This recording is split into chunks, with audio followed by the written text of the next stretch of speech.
in new taxes on Main Street businesses, many of which still have help wanted signs hanging in their windows because of the Democrat-fueled worker shortage. The $650 billion small business surtax will hit mom and pop small businesses, violating President Biden's pledge not to increase taxes on small businesses. The $77 billion increase in the death tax will force family farms and ranches to sell their assets or risk closing their doors. The $37 billion in new taxes on American-made energy will kill jobs, raise prices, and make us more dependent on foreign countries for our energy needs. And President Biden's global tax surrender to foreign governments will make it better to be a foreign worker or business than an American one. It's a tax deal only China would love. Working Americans are scratching their heads over how you'll enforce these taxes too.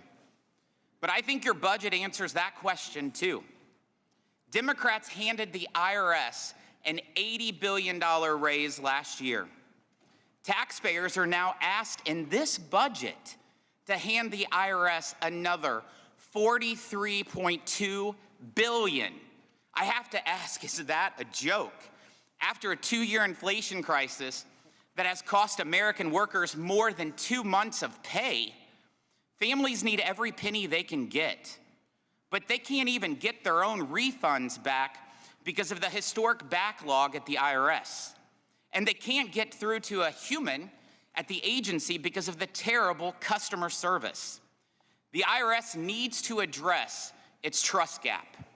When ProPublica announced it had obtained a vast trove of confidential and private taxpayer information, the American people was rightly worried.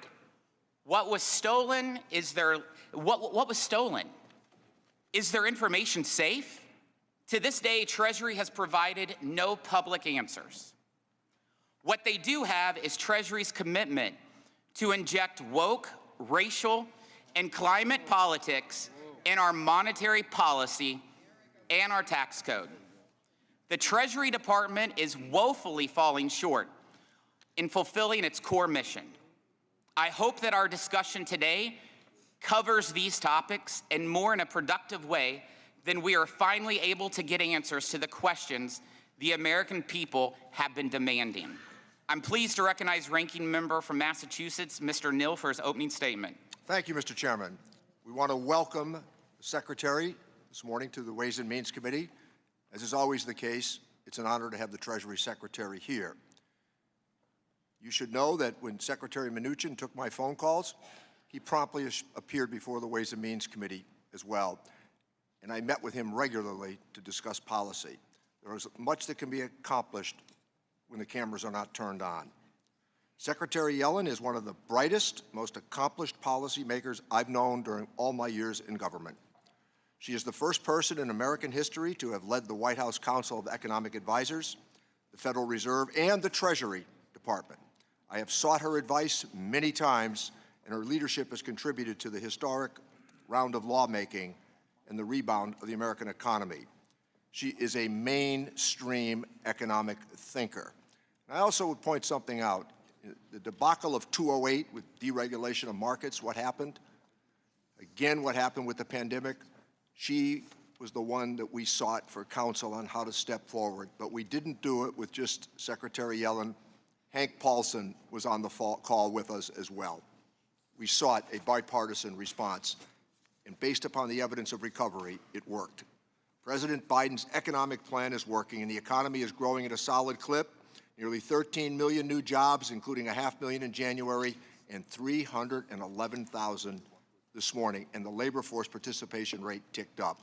Labor force participation declined. It has been stubborn, largely because of the pandemic and the retirement of the baby boomers.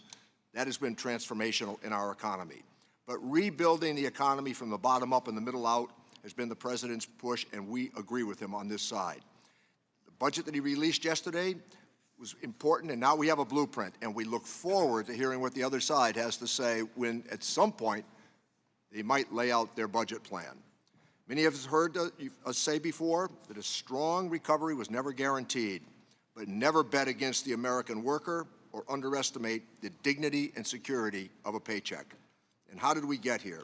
We invested directly in people and their families. We expanded the child credit, we cut the child poverty rate in half, and no policy has done more to reduce childhood poverty than the child tax credit.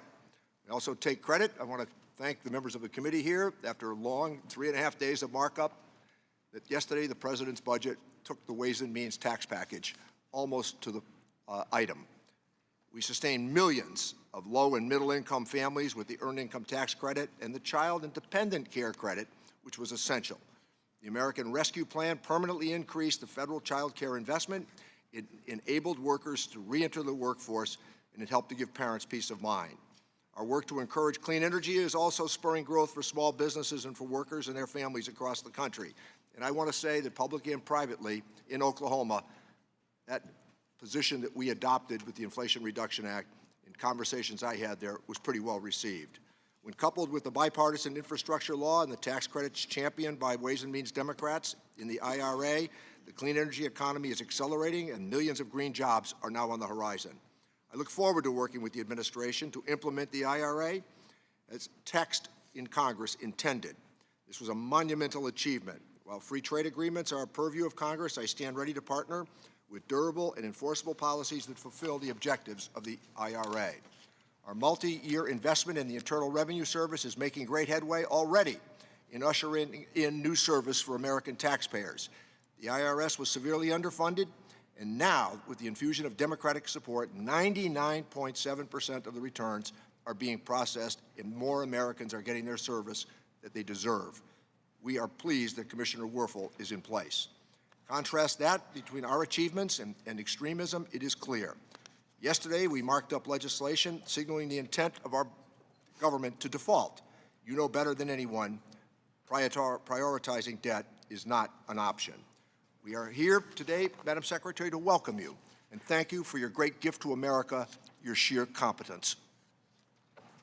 Today's sole witness is United States Treasury Secretary Janet Yellen. The committee has received your written statement, and it will be made part of the formal hearing record. You have 5 minutes to deliver your oral remarks. Secretary Yellen, you may begin when you're ready.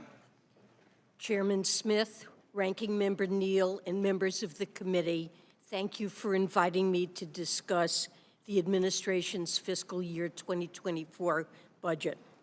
The President's proposals prioritize growth-enhancing investments that will build on the economic progress we've made, along with significant tax reforms that will substantially reduce the deficit, improve our long-run fiscal outlook, and reduce fiscal risks.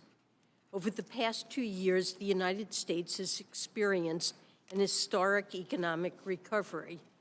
In January 2021, our country was in the middle of an economic calamity triggered by the coronavirus pandemic. But Congress and the President took decisive action through the American Rescue Plan and our vaccination campaign. This January, 2 years after the President took office, we reached the lowest unemployment rate in over 50 years. We've seen the strongest 2 years of business creation in history, and real U.S. GDP per capita is at an all-time high. Now our task is to navigate our economy's transition from rapid recovery to sustainable growth. Our administration's top economic priority remains bringing down inflation. We've seen some moderation in headline inflation, but more work needs to be done. Our administration will continue to build on the actions we've taken to expand supply and provide cost relief in areas like energy and health care. These actions have made a meaningful difference for American families. With your partnership, we've also laid a foundation for long-term economic growth through an approach that I call modern supply-side economics. This approach seeks to boost the economy's productive capacity by expanding the workforce and increasing productivity. In just the past 2 years alone, Congress passed 3 transformational laws: a generational investment in infrastructure, an historic expansion of American semiconductor manufacturing, and the largest investment in clean energy in our nation's history. A strategic priority for our administration this year is to work with you to effectively implement these laws. And we're seeing the early results. In just 7 months, we've seen a wave of tens of billions of dollars of investment in clean energy manufacturing across the country. And our new investment in the IRS is already paying off. Taxpayers are getting drastically improved customer service this year. For example, we've answered hundreds of thousands more phone calls during this filing season than at this time last year. Our proposed budget builds on our economic progress by making smart, fiscally responsible investments.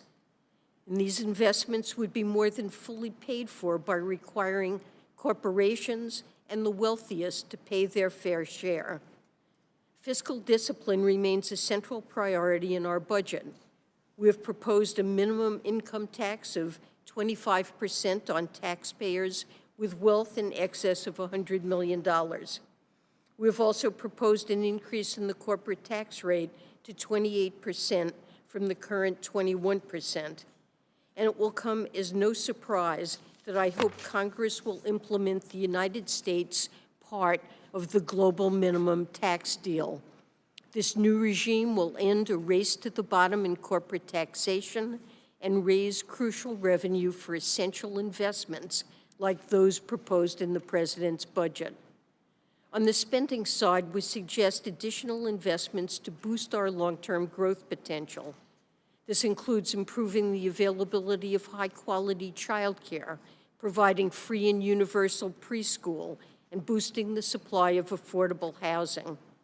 We also propose restoring the child tax credit and earned income tax credit expansions that were enacted in 2021 but have since expired.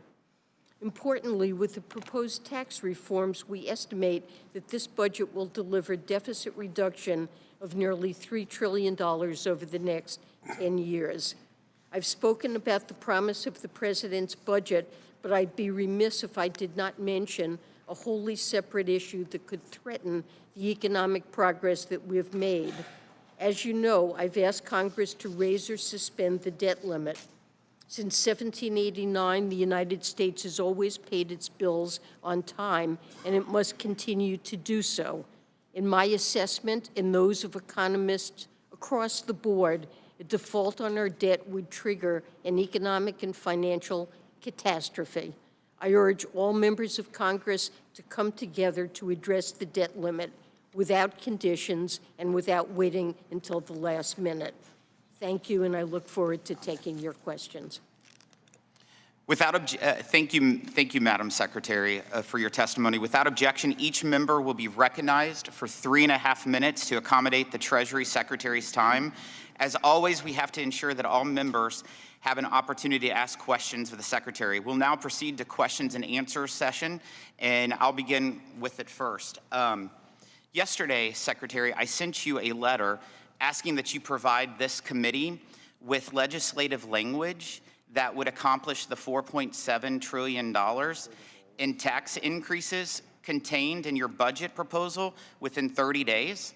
The American people, they deserve to know exactly how the Biden administration plans to raise their taxes and the impacts those policies will have on them.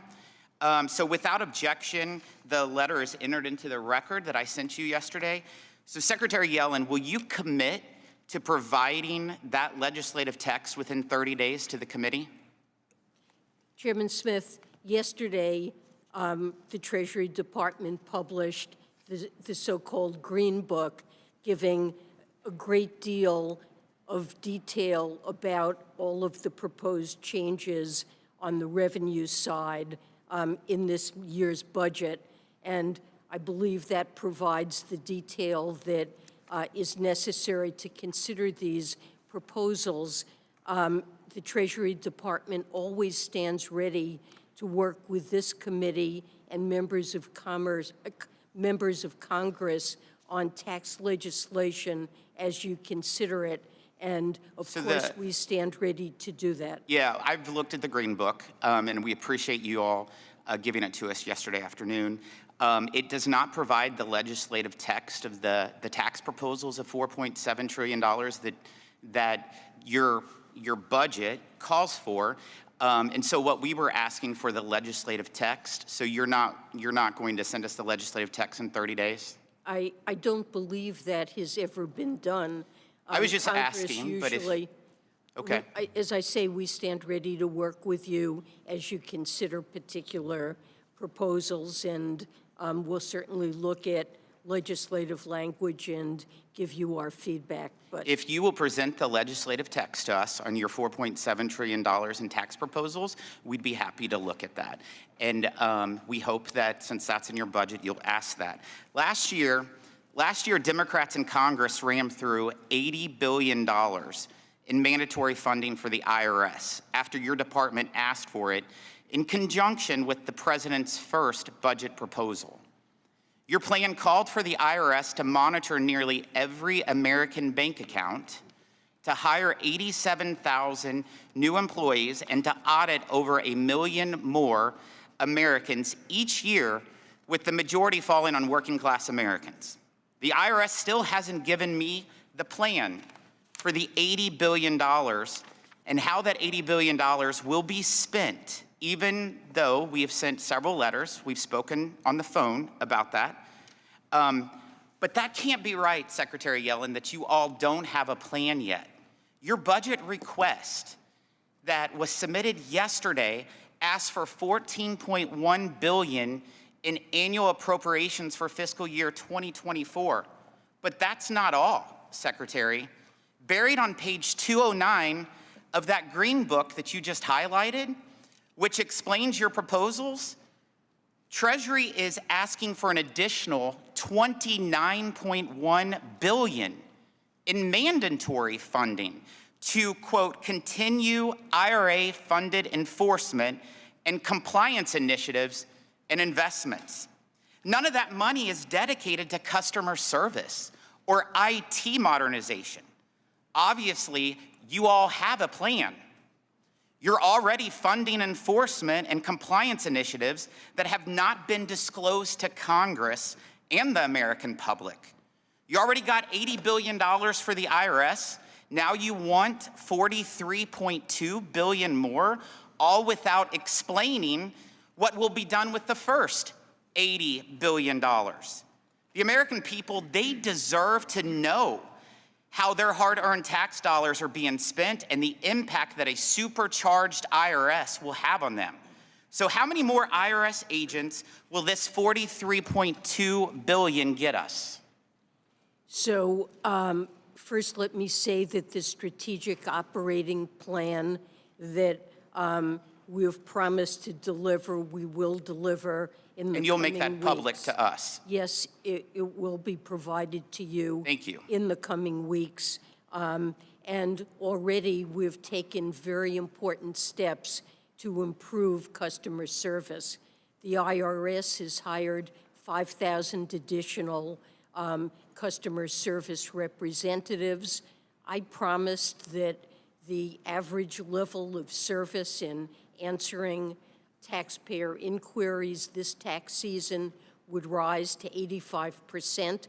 And while it varies from week to week, so far we are certainly in that 80 to 90% range.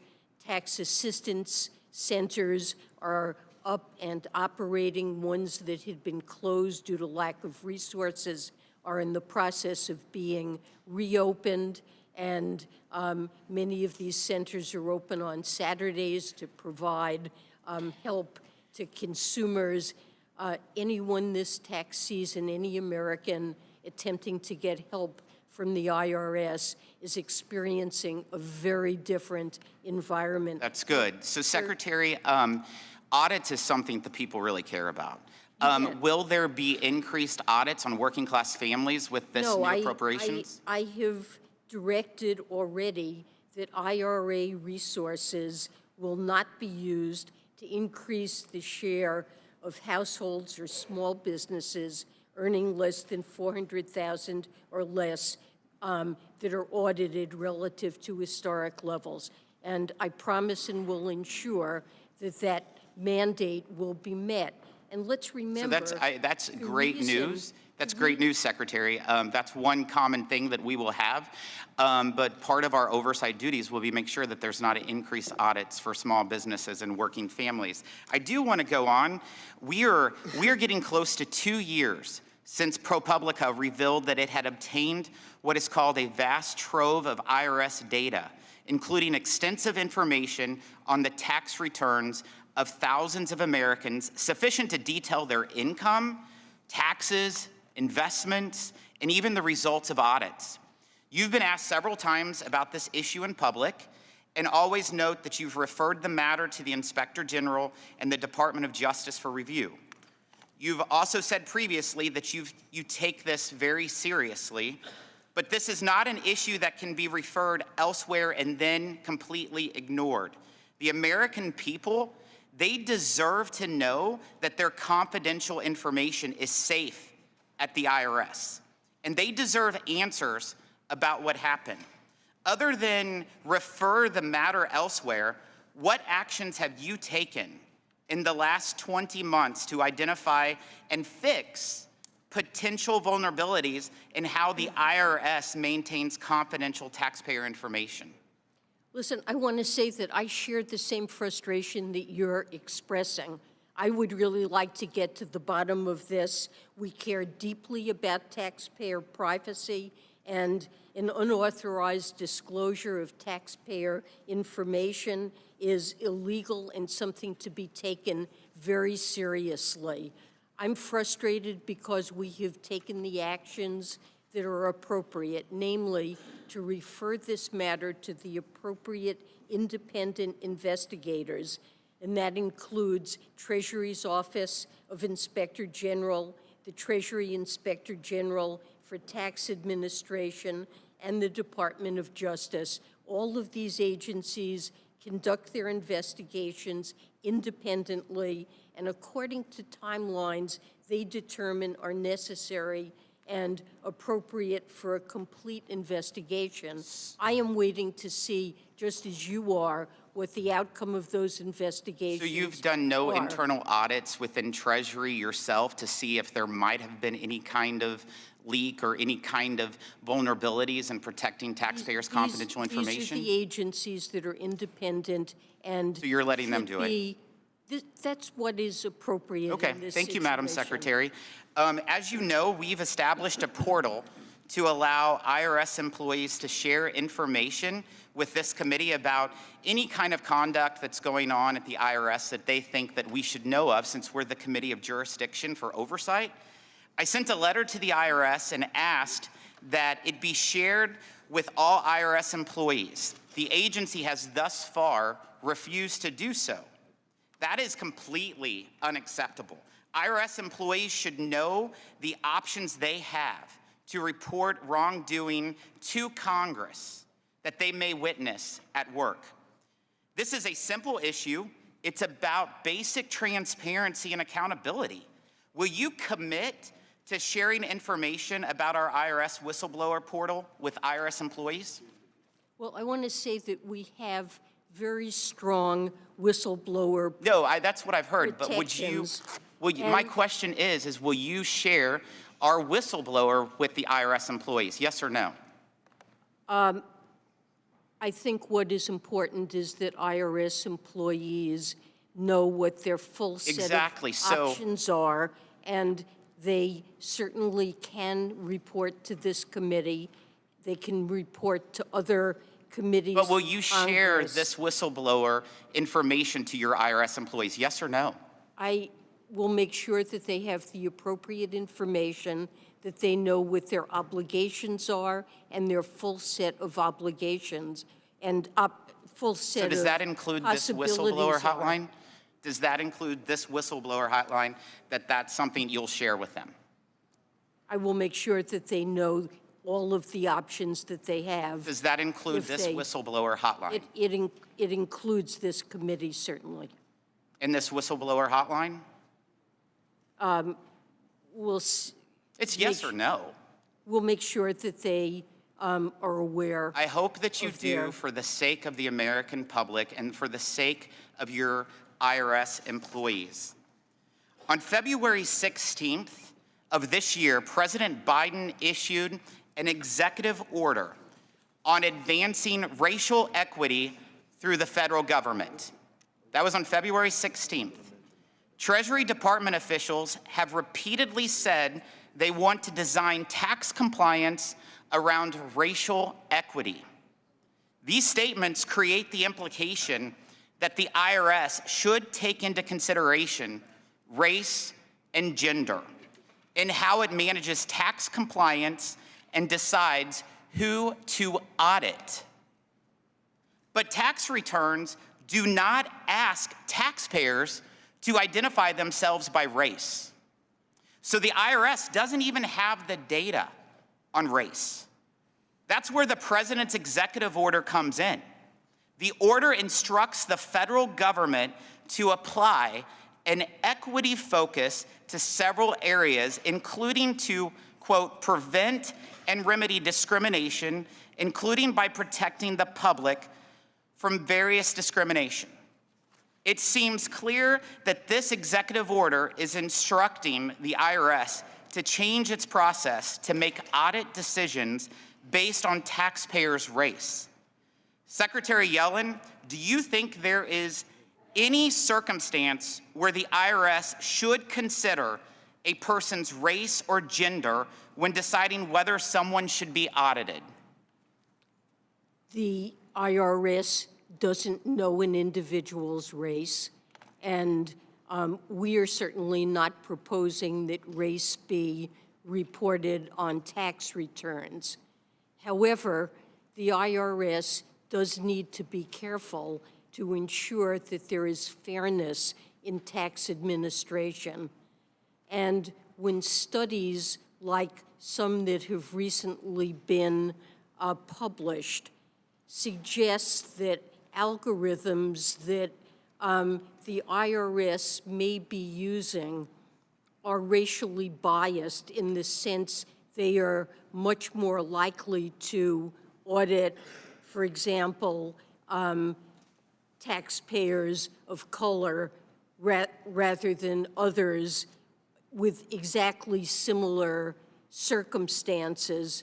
It's important for the IRS to become aware of that and to make sure that the procedures that they use are fair.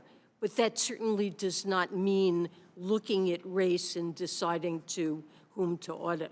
So in regards to audits and fairness, you'll never use race or gender in deciding audits? Race is not available, and as I said, it's important for the IRS to make sure that their tax administration So if race is isn't fair. If race isn't available, your statement about the algorithmics that goes after racial preferences. Well, the investigators were able to infer that the algorithm had that impact in spite of the fact that they weren't certain what the race was of any particular individual. They used methods to infer that.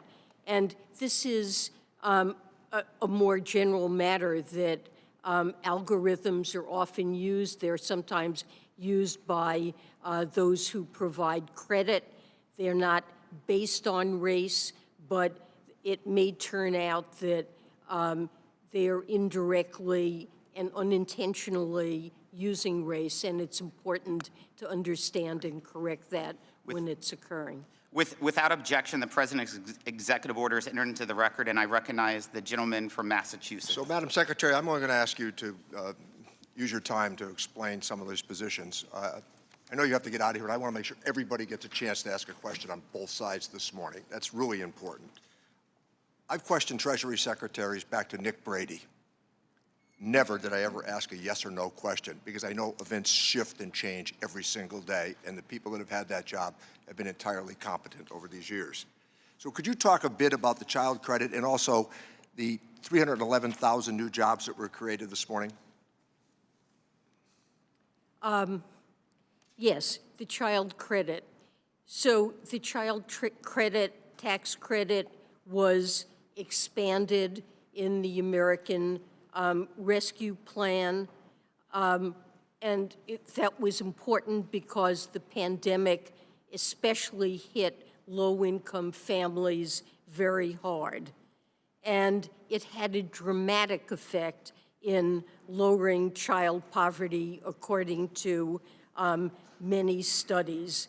It really helped families. Many families were able to use that child credit to get back to work to help with child care.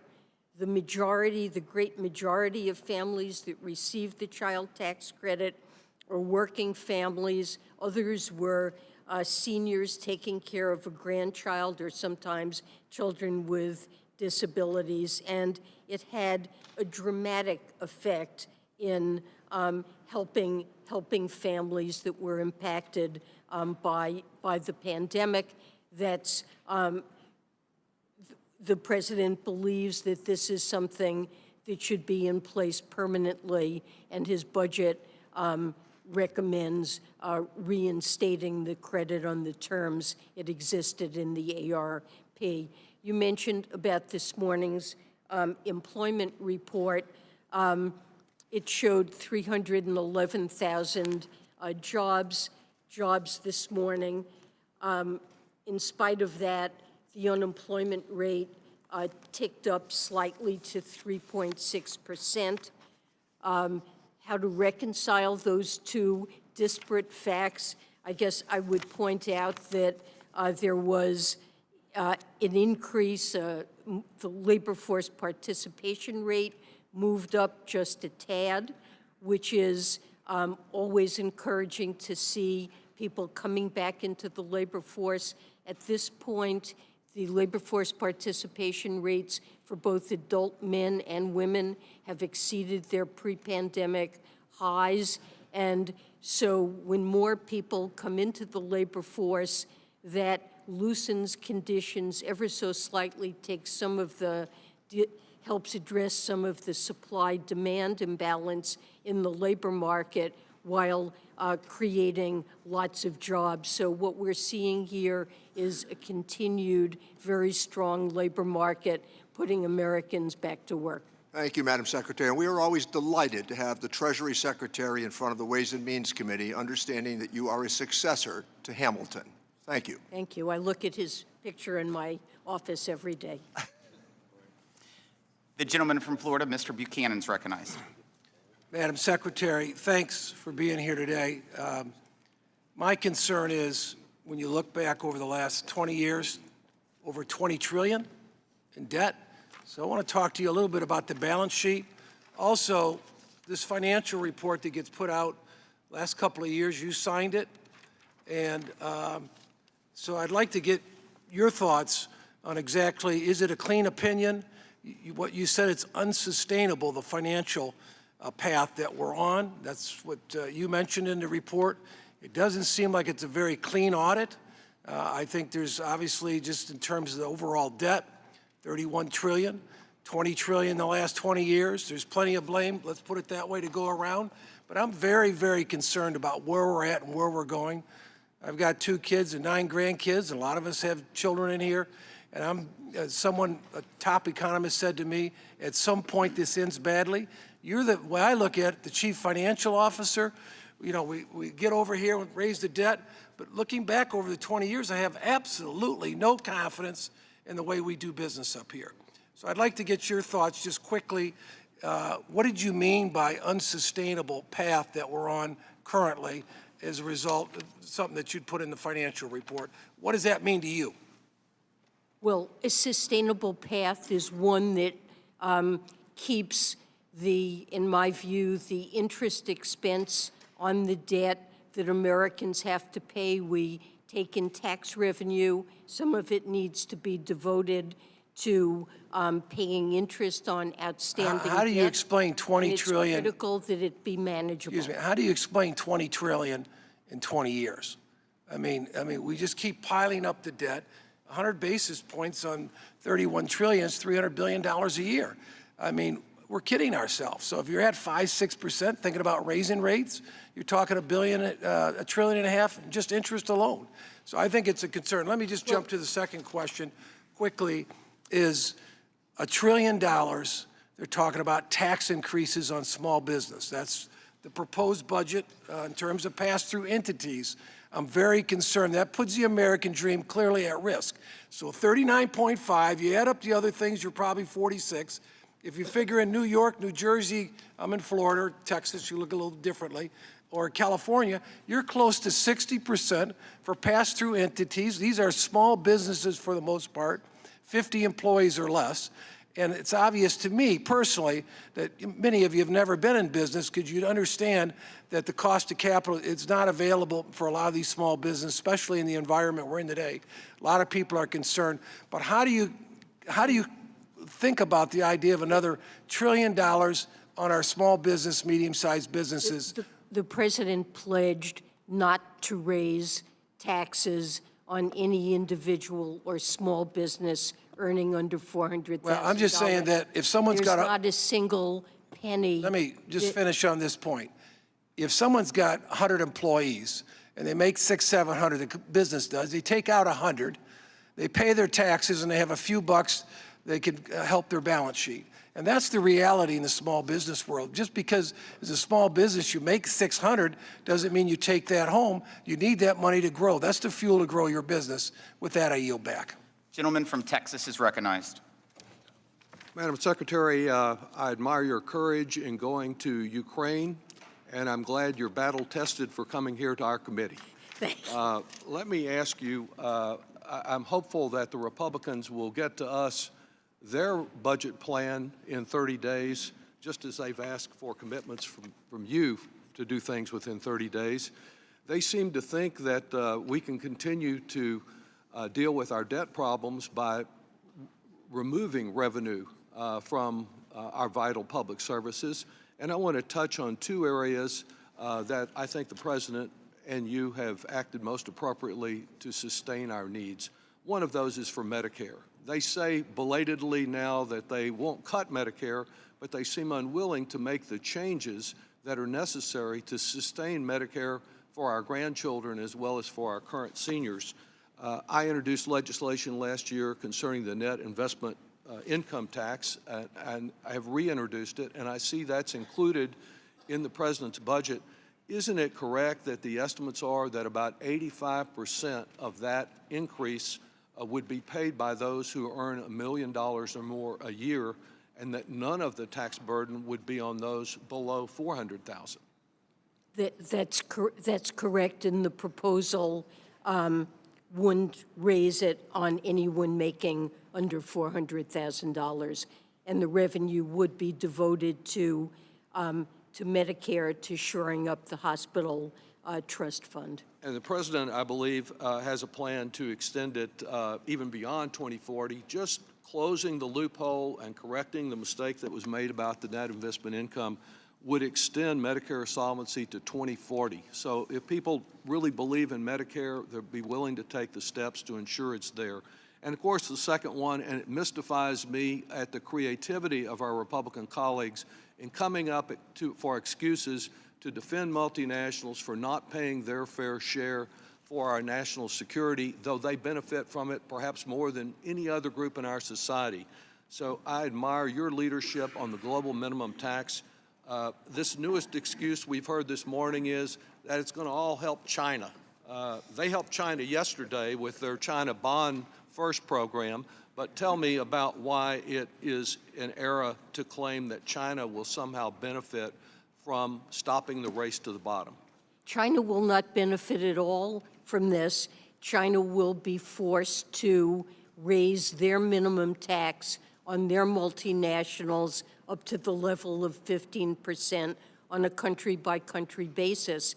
And China has signed on to the agreement, But if for any reason China failed to enact this tax and put it in place, there's an enforcement mechanism built into this agreement by which the United States or other countries in which Chinese firms do business, where they have subsidiaries doing business, we would impose a top-up tax on Chinese corporations operating in the United States or in Europe, where they've already put the tax into place. So if China doesn't tax these firms, they're multinationals, we will do it and we'll keep the tax revenue.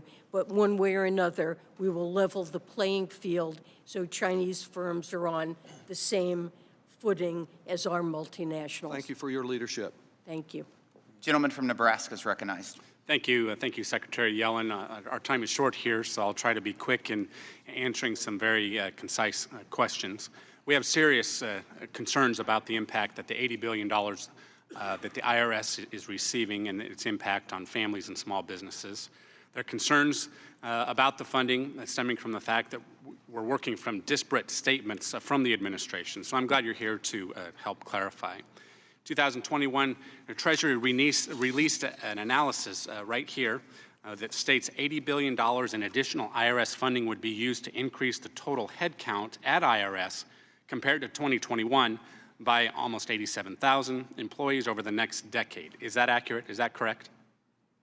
The vast majority of those hires are to replace attrition, people who would be retiring.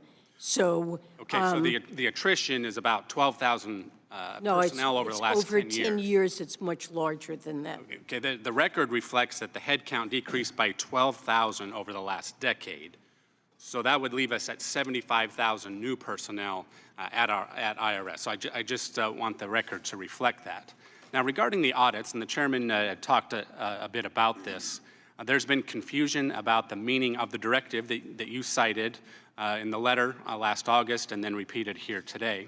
So are you talking about the total number of audits, or are you talking about the proportion of audits on families and small businesses under $400,000?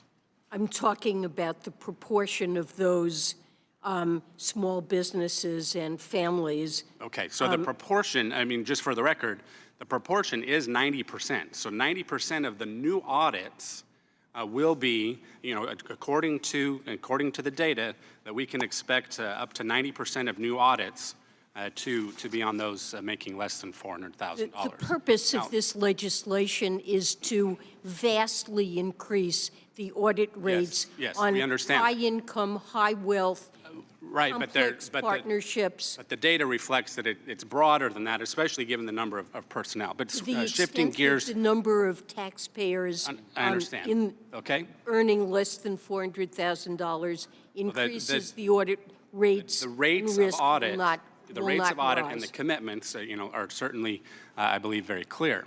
The shifting gears, critical mineral requirements in the Inflation Reduction Act refer to, and I quote, countries with which the United States has a free trade agreement in effect, end quote. As chairman of this panel's trade subcommittee, I've been surprised to hear the Biden administration may take the view that the term, quote, free trade agreement, end quote, is undefined and actually open to various interpretations. So this committee has jurisdiction over all U.S. trade policies, including the negotiation and enforcement of trade agreements. We know exactly what a free trade agreement is, as do our partners, our trading partners, who have actually raised concerns about the Inflation Reduction Act. So Secretary Yellen, please clarify, would you define a free trade agreement, or at least provide a list of countries with whom we have a free trade agreement? Well, we clearly have a number of comprehensive free trade agreements that will qualify as free trade agreements for the purposes of this statute. But in December, Treasury issued a white paper that lays out a possible approach to identifying additional agreements that could potentially qualify. And we understand that the key goal of the IRA is to strengthen supply chains we rely on for energy and resources, and in order to effectuate the goals of the legislation, it may be appropriate to negotiate. I understand what the IRA is additional- intended to do. I fear what the actual impact will be, and my time has expired. Gentleman from California is recognized. Thank you, Mr. Chairman. And Madam Secretary, thank you for being here and welcome. I have a couple of things I want to bring up, but first I want to be really clear. You were confirmed Secretary in January of 2021. This January, we hit the lowest unemployment rate in 50 years.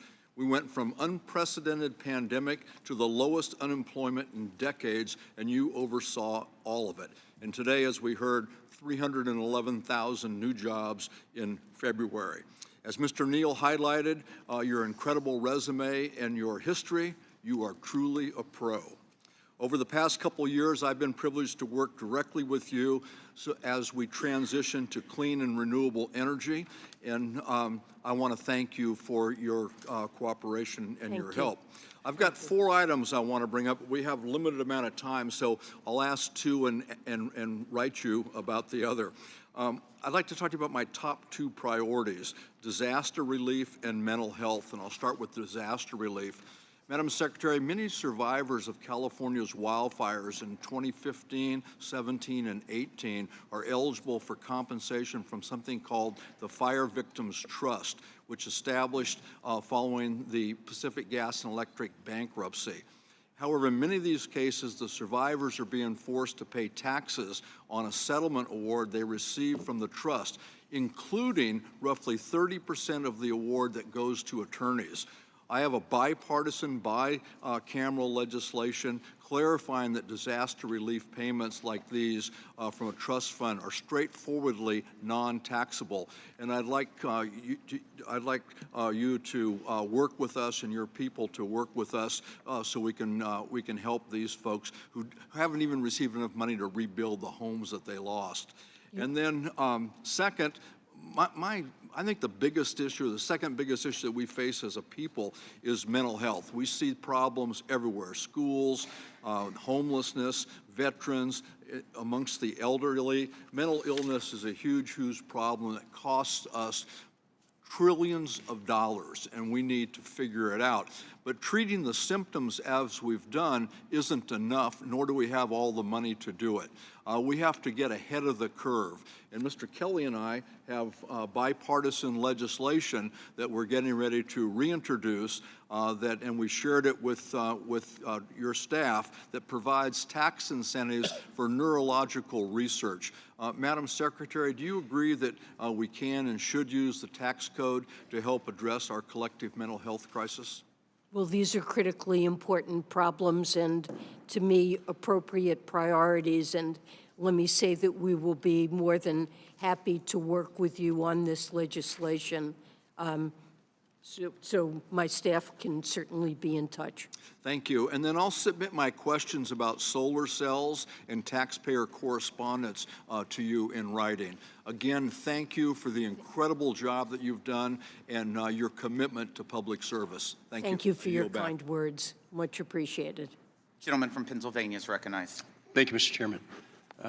Madam Secretary, thanks for being here. And you do have an impressive resume. Thank you. And your dedication to the public and trying to do everything you can when it comes to the economy is really great. I got to tell you, I live at a much different level. And there's an old saying, if you can't convince them, confuse them. Now, being in the retail automobile business all my life, I'm better on blacktop than I am on a laptop. And as we go here and we throw these questions out to you, I keep coming back to some of the things I've learned in my past life. And, you know, one of the things is, you read The Tale of Two Cities, and this is what we're talking about, right? It's the best of times, it's the worst of times. We talk about job creation. It's not job creation, it's job recovery. And I heard this not in the Trump administration, but the previous administration. We used to talk about how many jobs we created, and what it really was is we were just getting people back to work that were no longer working, and some of the decisions we've made made it more valuable for people to stay at home than go to work. And it wasn't that people were lazy, it's just that they weren't stupid. You have a tough job. You have a tough job. And I often refer to things that just happen in my life and everyday things. I can remember a movie called A Few Good Men, and I think one of the things that Jack Nicholson said in that movie was, you can't handle the truth. I'm not talking about you, but I'm talking about the American people. Mr. Buchanan touched on this, and we worry about this all the time. It is the public debt, which is part of your job description, and you really answer to the President of the United States as a member of the cabinet. I am just baffled as where we go from here and how we can put a smile on our faces, because the people I talk to aren't in this room. When I come out of Mass in the morning, I have people that stop me. When I go to Canella's to have breakfast, people stop me. When I go to Cummings to get coffee, people stop me. You know what they ask me all the time? When the hell are you guys going to get this thing straightened out? My pension now is losing its value. I'm dipping into my savings. I can't help my kids and my grandkids anymore because my wife and I don't have the ability to keep up with inflation. So I know we have all these wonderful, wonderful programs that we talk about and all these wonderful ideas that we talk about, and it just is bizarre to me that I think we need to spend more time in the field. We need to go to Petersburg, West Virginia. We need to go to Oklahoma, and we need to talk to people who really service the debt. And that is our hardworking American taxpayers. I think all of us, while we have questions of you, I gotta tell you, I don't know that I would want your job. I don't know that I wouldn't be there and wondering where the slap is gonna come from next. But you do one heck of a job. I would just hope that as a committee, we don't look at how it is that we can make each other look bad or to figure out who struck John, but to understand that it is the American people that are suffering right now. This idea of not looking into ProPublica, and I understand what you said, is somebody else's thing, and I gotta tell you, I got 10 grandchildren, so this reminds me of Humpty Dumpty. Humpty Dumpty sat in a wall. Humpty Dumpty had a great fall. All the king's horses and all the king's men couldn't put Humpty Dumpty back together again. So you just outlined for us the number of offices, the number of people we have to get to a simple answer is who the hell put the information out there? How did they get this information? And the longer we stay away from an answer, the faith, the trust, and the confidence of the American people in this institution is withering and dying on the vine. I would just suggest to all of us, I don't give a shit if you wear a red hat or a blue hat. Wear something that's red, white, and blue and look at how it is that you represent back home. Because I love sitting here and listening to all the testimony. What I have a hard time is when I go back home and saying, we're working on it. We just don't know who's going to answer the question for you. Thank you so much. I appreciate you being here. Your patience and your dedication to this country is phenomenal. Thank you, ma'am. Gentleman from Connecticut's recognized. Thank you, Mr. Chairman. Thank you, Madam Secretary, for being here. And thank you also for being part of an administration that actually did leave the country with a surplus. Mr. Neal yesterday very eloquently went through that process. So I think the American people and even our colleagues over here on this side of the aisle, we point with great pride your example, your leadership that you have demonstrated, including the 12 million new jobs that have been created in just the past 2 years.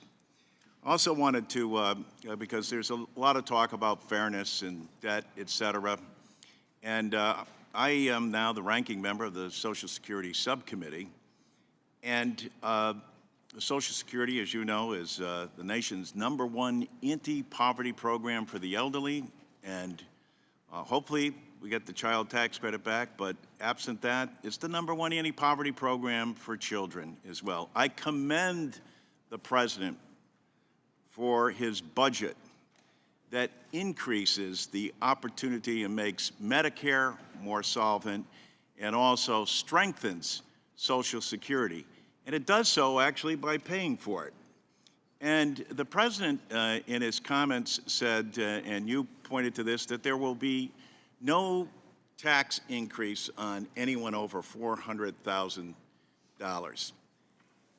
How many Americans does that represent? How many people are in that area of earning over $400,000? And is it fair that someone who's making $30,000 or $50,000 or $75,000 pays in the whole time, and someone like Elon Musk stops paying after day one for their Social Security. Isn't this about fairness? I think it is about fairness, and I think hardworking Americans who have counted on Social Security and paid into it their entire lives and dependent on it as their major source of income in retirement, I think we need to make sure that it's there for them and that we look for additional revenue to Americans with very high incomes, many of whom in total pay less taxes than a teacher or a firefighter. And throughout the president's budget, there are many proposals to make sure, for the sake of tax fairness, that those individuals pay at least a minimum. A person making $100 million or more should pay at least 25% of their full income as taxes. But yes, I think it's for tax fairness Like Mr. critical. Kelly, I go to a lot of places, and everywhere I go, they ask me, when are we going to fix Social Security?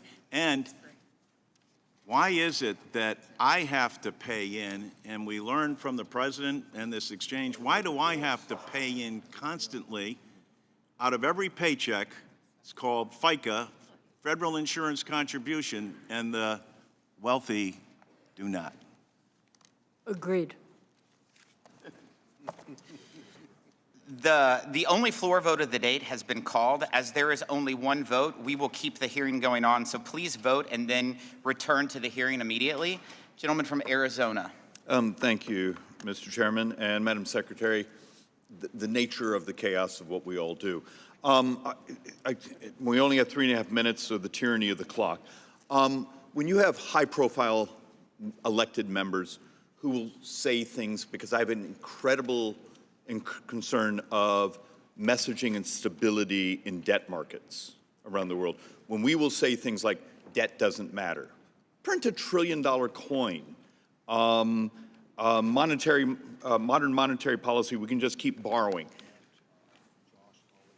Is that helpful as we're trying, and particularly when you're looking at your subscription rates and your auctions? Do you wish on occasion we would just not talk about things we don't understand? Well, look, I think it's critical that the United States be on a fiscal path that's responsible and sustainable. And I know this is more of a message from our brothers and sisters here. Particularly, I have a long list of quotes about debt not mattering from my brothers and sisters on the left, and I think that's a really horrible messaging to debt markets when you and I were trying to convince the world we take this very seriously. I think we should take it seriously, and it does matter. In your banking reg side of Treasury, any concerns over some of the stresses right now in bond markets, particularly your Basel holdings, Silicon Valley Bank, when mark to market? Are you picking up any data that we should be at least cognizant of? Well, I will just say you mentioned Silicon Valley Bank. There are recent developments that concern a few banks that I'm monitoring very carefully. And when banks experience financial losses, it is and should be a matter of concern. To explain, it's the nature of moving interest rates. All of a sudden, if you have to sell the bonds, you're taking quite a loss. In the budget, Madam Secretary, you have a little bit less than $5 trillion of new taxes over the 10 years.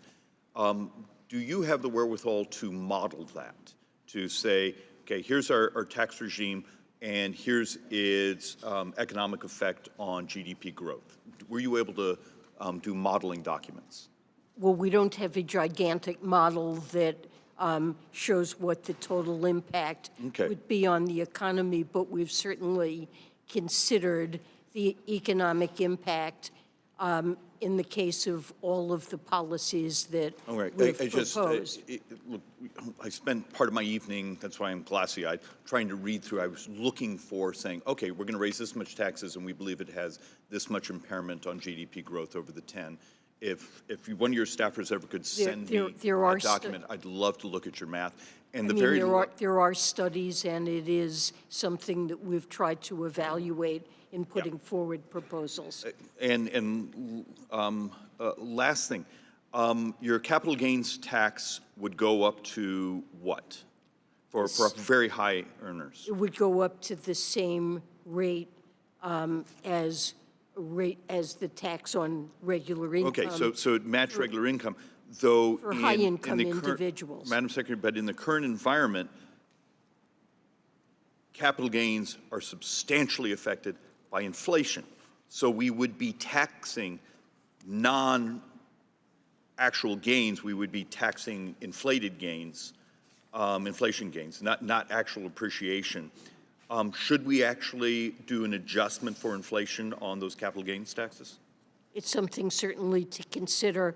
I mean, our tax code is in general not inflation adjusted. neutral, All right. and, you know, this is an area that maybe requires some Thank you, thought. Madam Secretary, and thank you for your patience, Mr. Chairman. Thank you, Representative. Gentleman from Oregon. Thank you, Mr. Chairman. And thank you, Madam Secretary, for being here. When I consider the tone with which you were greeted, I'm amazed that you are willing to come back and your patience. It's not just your resume, it's your performance. You have one of the most difficult jobs in America, and every American has a stake in your success. Thank you.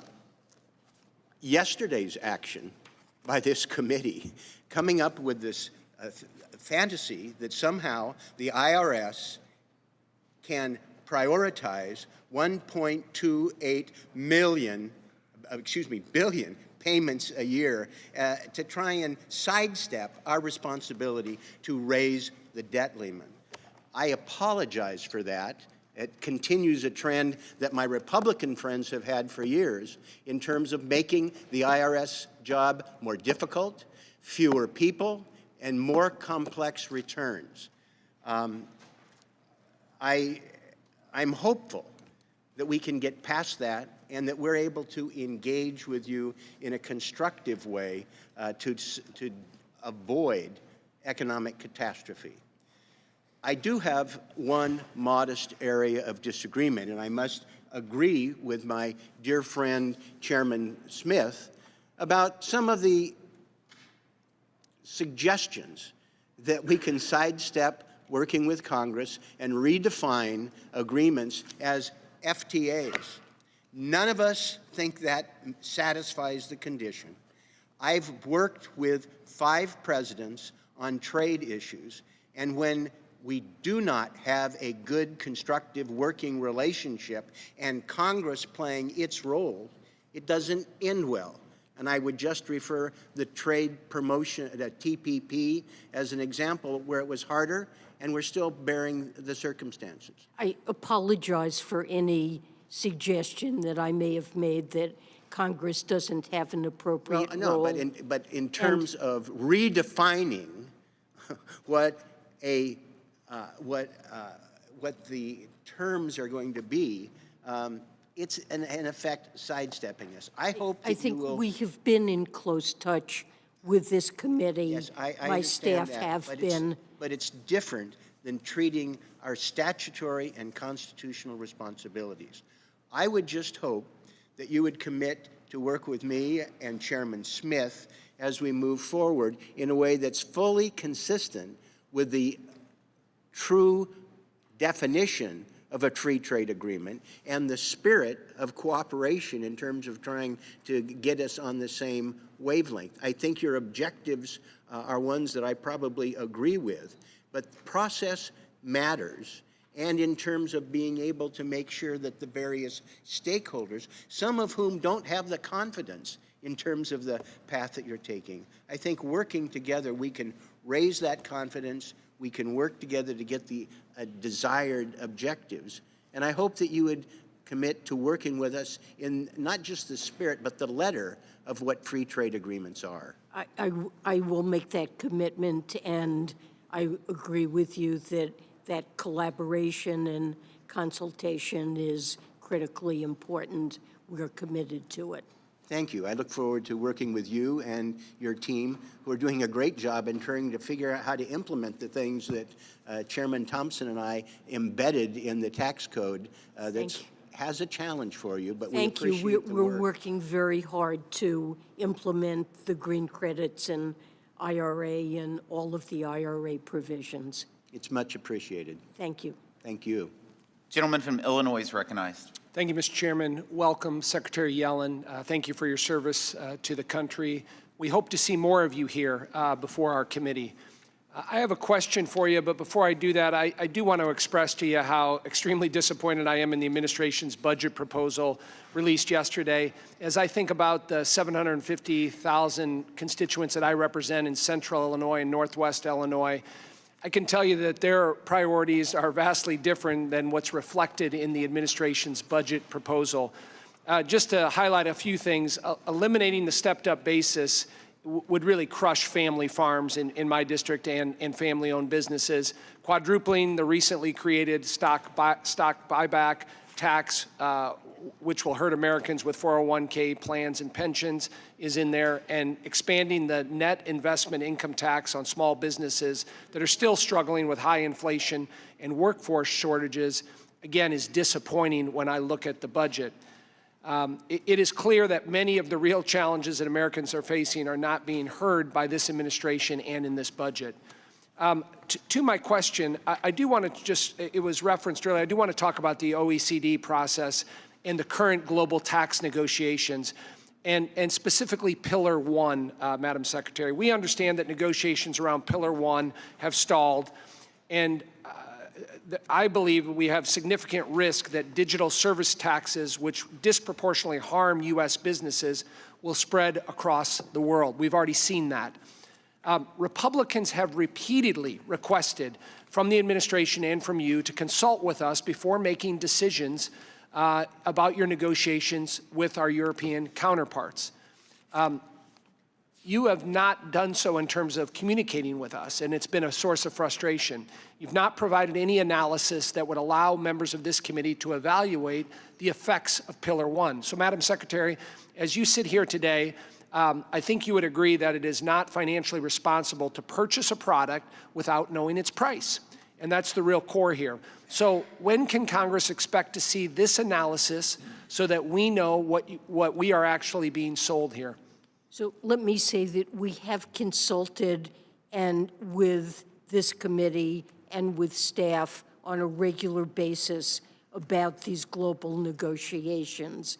So we are keeping staff of this committee, our staff is keeping committee staff well informed. Well, reclaiming my time on just on that point, Madam Secretary, we are looking for an analysis. I would love to have, if you have an analysis here today, you can supply us. Let me respond on that point. What we've said is that we stand to gain substantially in Pillar 1 because we're a very large market jurisdiction, and that means that we will get increased taxing power. However, there are also provisions on which we will lose, and it's a very fine balance. Zero is certainly a possibility with respect to revenue, and there remain significant disagreements in the Pillar 1 negotiations. Until those are resolved, we can't do the analysis that you want, but what we have said is that the likely impact on U.S. revenues, while it could be slightly positive or slightly negative, depending on the details, it is not likely to be large. Well, I would just say the premise of what you just said there and the justification for that sounds great, but an analysis on there that we can digest and look at and work with your team is what we need. Thank you. Thank the gentleman. The gentleman from New Jersey, Mr. Pascaro. Thank you, Mr. Chairman. Madam Secretary, a Stanford University report found that black taxpayers are disproportionately audited by the IRS. I'm sure you read that report. This was true for earned income tax credit recipients, and this group is long overrepresented in getting audited. The numbers show that. I'm thrilled we have a new IRS commissioner to effectively implement the Inflation Reduction Act to close the tax gap and rebuild a fair tax enforcement.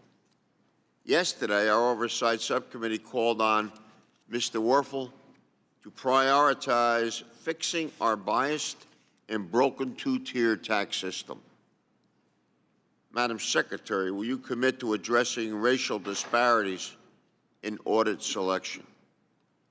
Yes, absolutely, we will. We need a tax system that operates fairly. And as you noted, our new IRS commissioner has promised to report back to Congress on this matter very promptly.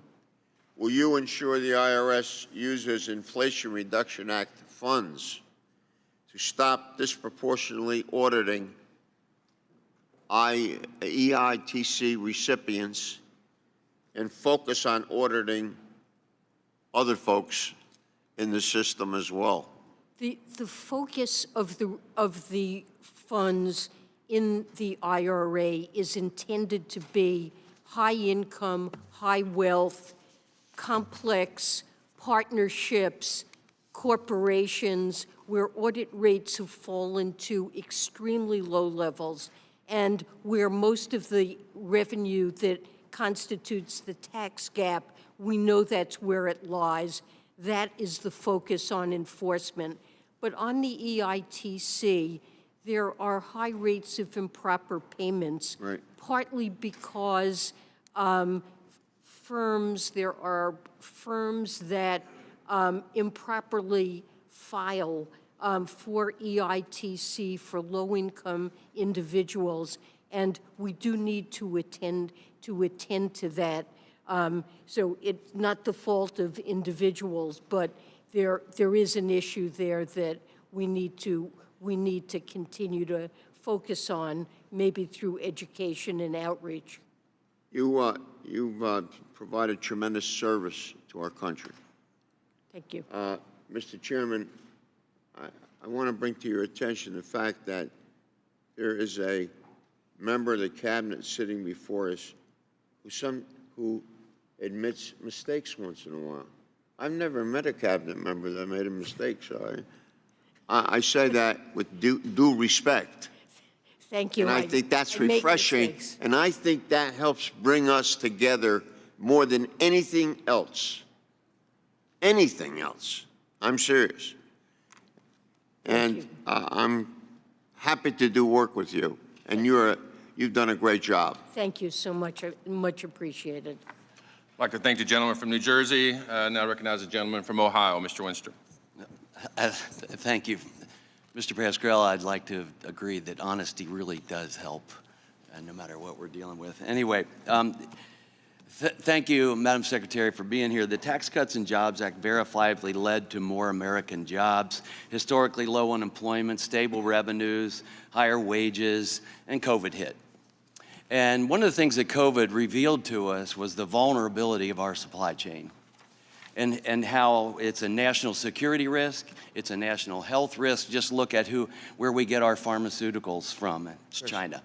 We can't do it ourselves. We're trying to come back from that. So my question is, how does raising corporate tax rate to a higher level than the People's Republic of China, for that matter, almost any other country in the world, how can that make America more competitive and solve our supply chain problem?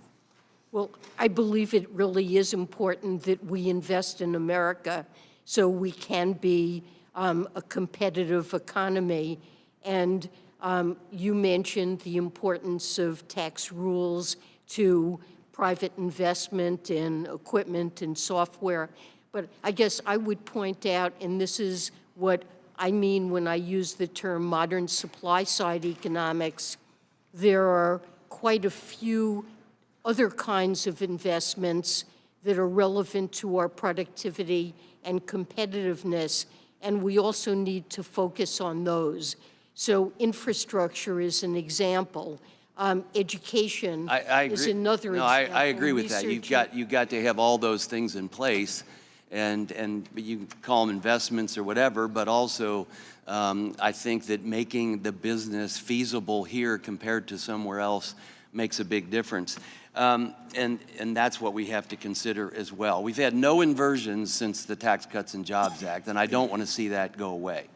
But also, we talk about lowest unemployment now, and it's so low, but the NFIB says half of their small businesses have help wanted signs out. Virtually every business I go to now, small employer, large employer, they said, what's your biggest problem? It's getting workers. Agreed. Okay, so could you explain, not only for me, because I think I have a good idea, but explain to the American people and explain to these businesses why, with such low unemployment, they don't have employees.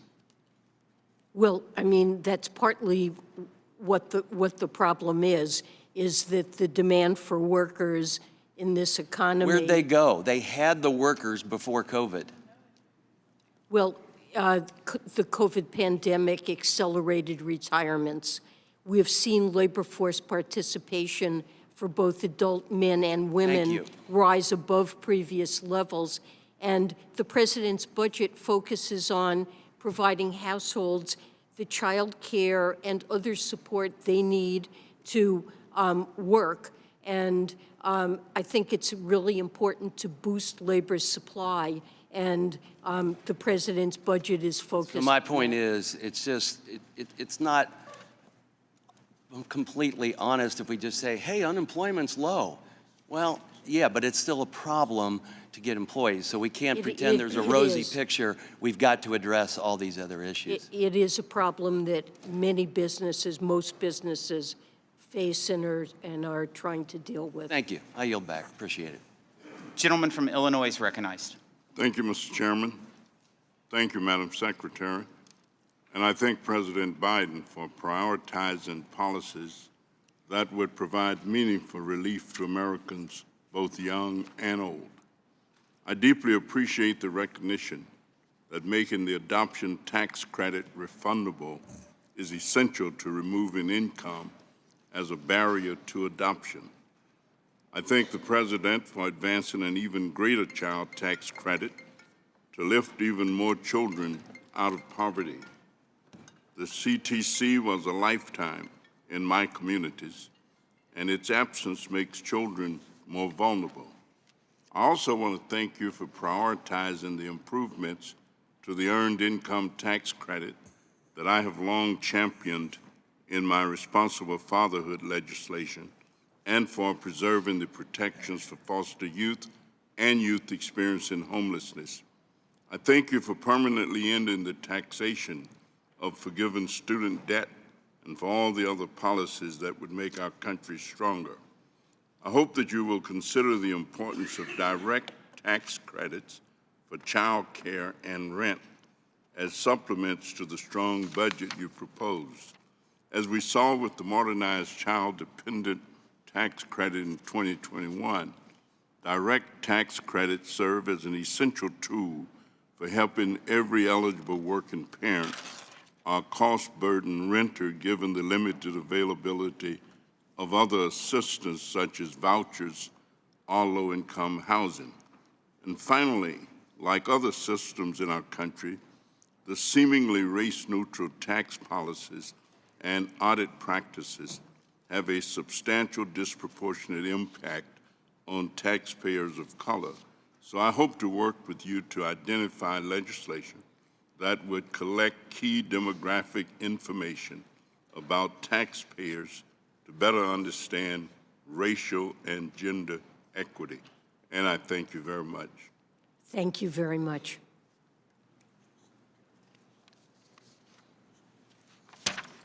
Do you yield?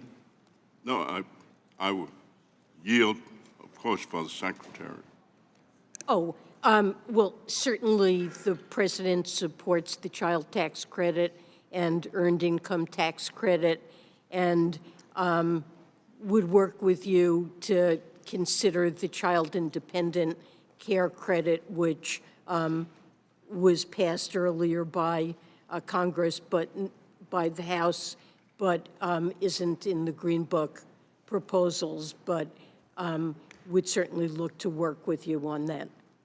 Well, thank you for all of your accomplishments. It's certainly a strong budget, and we look forward to continuing to work to make it even stronger. Thank you very much, and I yield back. Gentleman from Texas is recognized. Thank you, Mr. Chairman. Thank you, Madam Secretary. I'm the budget chairman, and we will have a budget. My Democrat colleagues, the last 4 years, did not have a budget. So it's rich when I hear them talk about us presenting a budget. Second thing I want the American people to know is y'all sent your budget late, and so the process is delayed. And we're going to take our time, and I hope you appreciate this, to unpack what's in this massive budget proposal. We're going to analyze it, and we're going to lay it out for the American people. So that will be the process. We will have a budget, and we will be able to compare not just the numbers, but the priorities, the policies, the values, and the vision that we differ on for the future of this country. Quick question, if you could, just a yes or no on this. Does the amount of government spending that we have been pushing out over the last couple of years, about $10 trillion, 6 of that is borrowed money, that's adding to the debt, about $6 trillion. Does that, has that contributed to this 15 consecutive months of record inflation? And as you I'm sure are aware, inflation that is cutting the budgets of our working families, really devastating poor people and seniors on a fixed income. But is spending contributed to that? Federal government spending contributed to that, yes or no?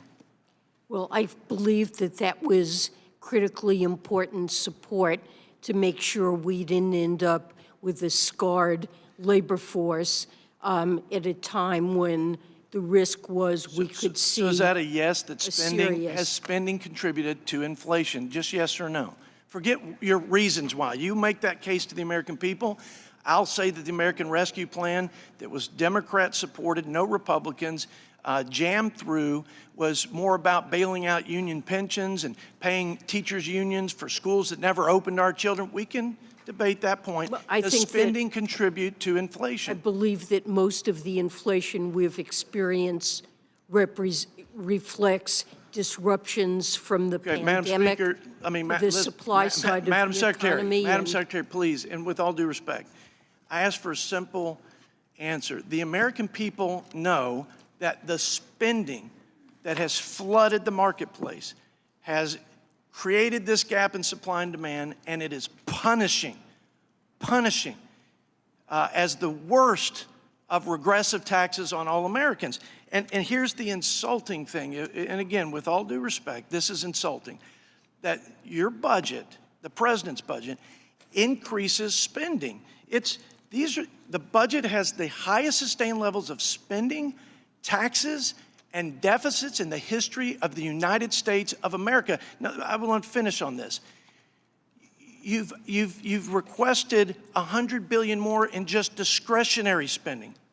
If you do the average amount of spending that you all have requested in the last 3 years, the actual and the requested, we'd be $3 trillion over the $20 trillion that CBO's projecting. It's bankrupting the country, and it's insulting that your budget comes back, your proposal is more of the same. I'm sorry, there's $3 trillion of deficit reduction over the next 10 years in this budget. I appreciate that there on are paper. ways, it's one thing to spend when you don't pay for it, and it's another thing to spend when you do, and there are revenue raisers in this budget that more than finance the additional spending. Y'all have added that's $6 proposed. trillion to the debt, and even if I believe what you put on paper, you're taking off half of that.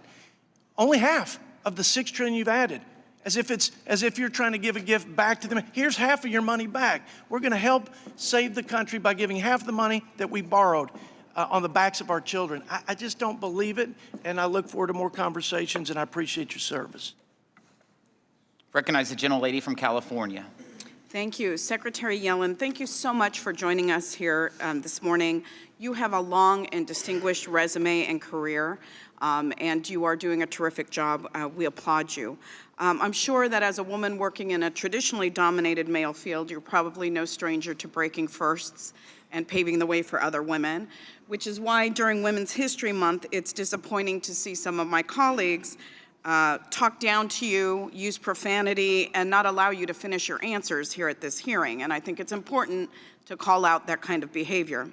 I want to refute a point that several of my colleagues have made with respect to the lack of workers, that somehow my Republican colleagues want to blame the Democrats for. I want to remind my colleagues of a few salient points about the worker shortage. Number one is that prior to the pandemic, we had worker shortages. When I used to meet regularly with my small business owners, they identified that as the number one problem that they were experiencing. And then during COVID, many baby boomers retired during the pandemic, and many are now too old to return back to the workforce. So that's a contributing factor. Additionally, the birth rate in the United States has been falling for years, and it's not at replacement rate now. So we don't have the workers coming up because we simply have a lower birth rate.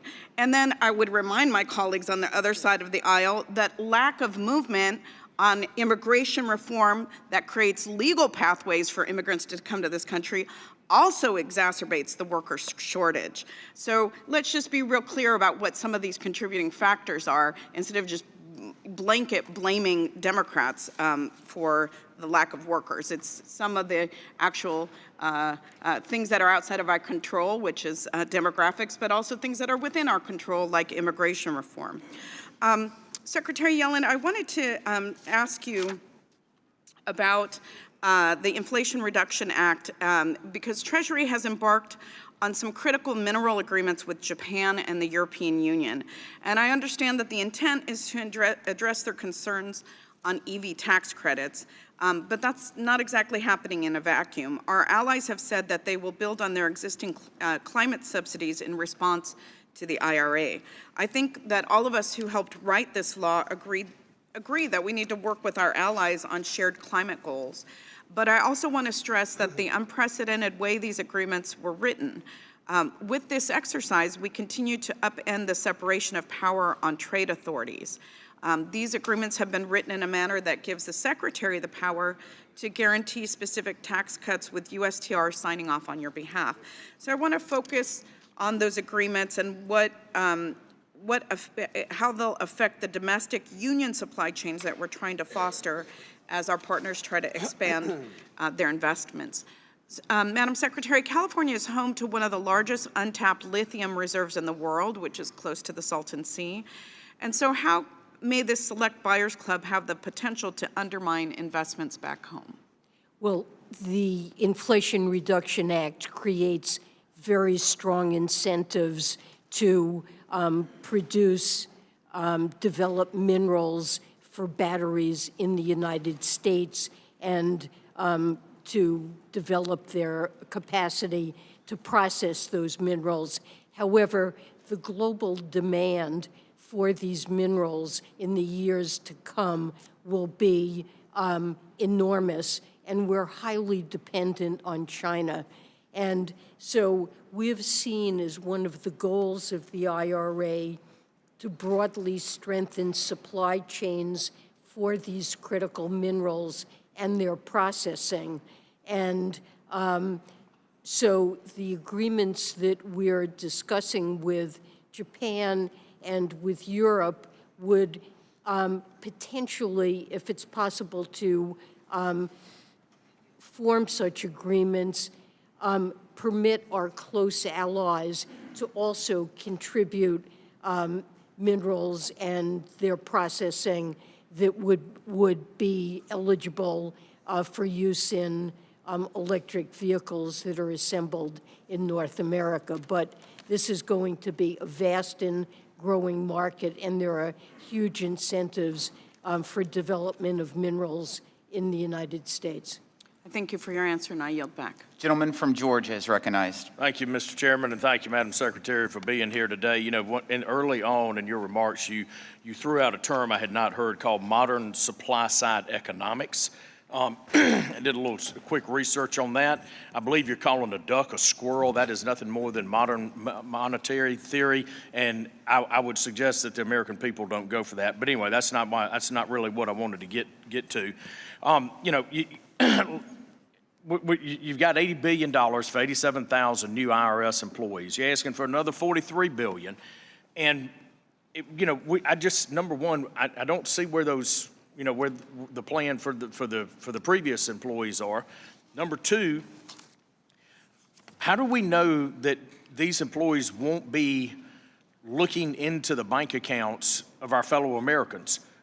Our friends on the other side of the aisle tried to get an IRS surveillance program into the banking system in the last Congress, and we successfully blocked it.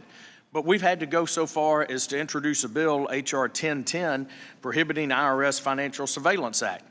Can we have your assurances that none of the money that has been appropriated to the IRS will be used to implement a financial surveillance system with the banking system, snooping into the bank accounts of our fellow Americans, unless it is directed by Congress? Yes or no? Do we have your commitment that you won't go around the back of Congress and implement that program? Of course not. We require Good, thank you. legislation. Thank you. I appreciate that, Madam Secretary, and I appreciate the directness of the answer. Second thing, you know, I still don't get the fact that under the Constitution, the power of taxation lies with Congress, and yet you are negotiating U.S. tax policy, and you're ceding U.S. tax policy and revenue to countries around the world with the OECD. I will tell you, I've said this, and I think I said this the last time you were here. We are about making America the most competitive place in the world to do business, and we should be winning both on the manufacturing side and the export side. We should be importing treasure from around the world to the United States of America.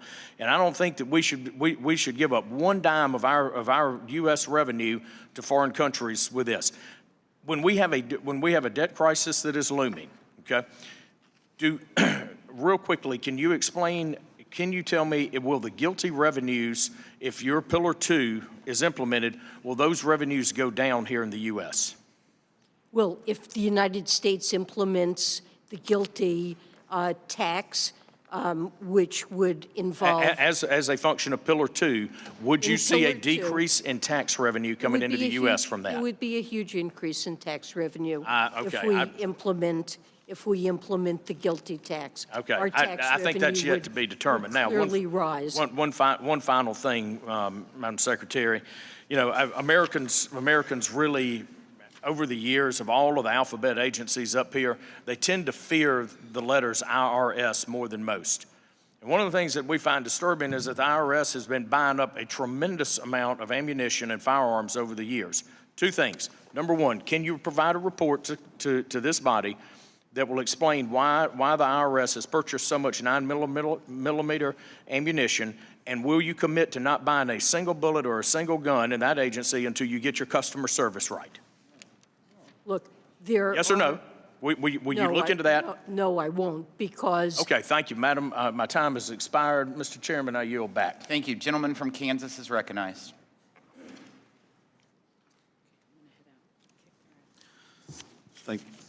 Thank you, Mr. Chairman, and thank you, Madam Secretary. Over here, we're doing 2 for 1. I'm sorry. Thank you, Madam Secretary, for joining us today. You know, as we were meeting today, you know, we just got the administration's budget yesterday and tried to dig through the numbers and get an understanding. But, you know, just from top line, over the next 10 years, we're spending $8.2 trillion in spending. We're raising in revenue, or bringing in revenue, $65 trillion, which equates to a corresponding deficit of $17 trillion.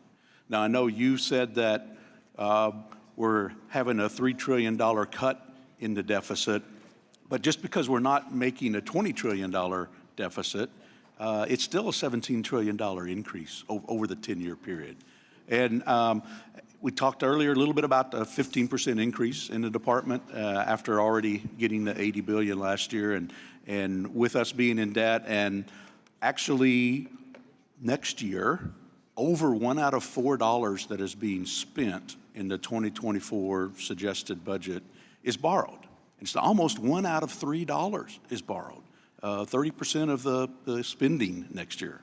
So today I want to focus a little bit and follow up a little bit on my colleague from Georgia who talked about the OECD and particularly talk a little bit about the OECD Pillar 2 and the impact on the U.S. competitiveness in the world. And what's being negotiated is some radical changes in the international tax system. And we've sent a letter to my office, or there was a letter that you sent back to my office indicating you look forward to working with us to implement this. I can tell you that Congress isn't in favor of this. As several of us have mentioned, we have very main concerns, and Congress doesn't want to implement something that will make America weaker and less competitive.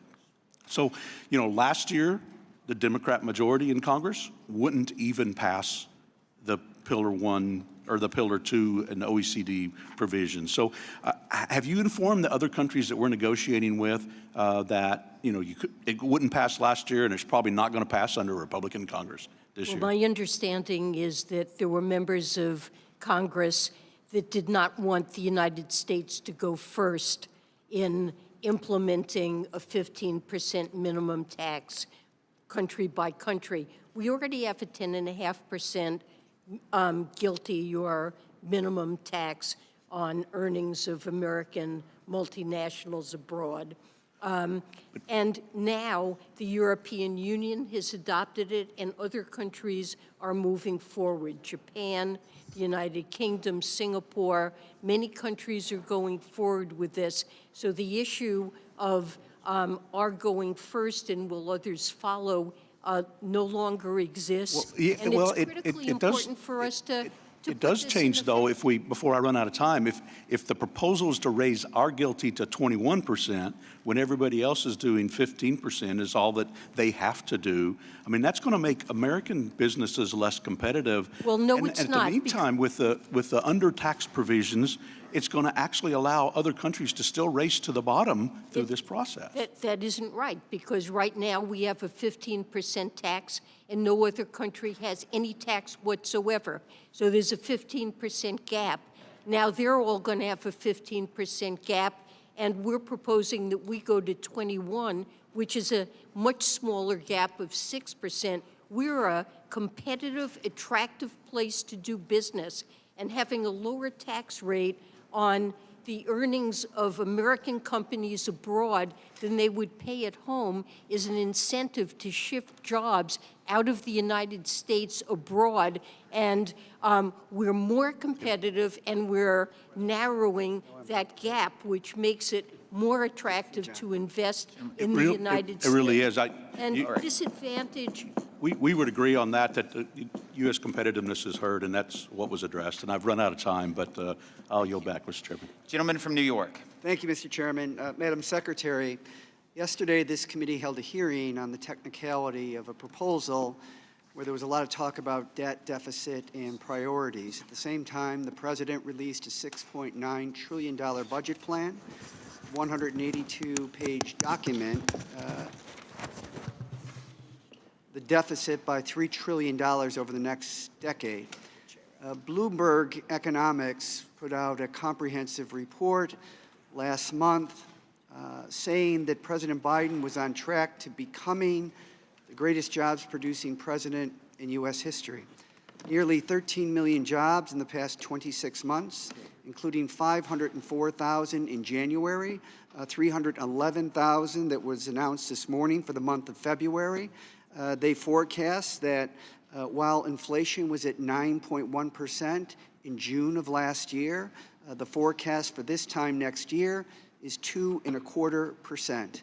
92% of Americans now have access to affordable health care, and we are beginning through the Inflation Reduction Act to compete in a real sense with China. You know, the Stone Age didn't end because we ran out of stones, and the oil age won't end because we run out of oil. The oil age will end when we find a way to do it that is cleaner, quicker, and more competitive. The Inflation Reduction Act includes two major pieces. One is a $7,500 tax credit for Americans to purchase electric vehicles, and also a tax credit for American manufacturers of batteries that is estimated to reduce the cost of an electric car by an additional $9,000.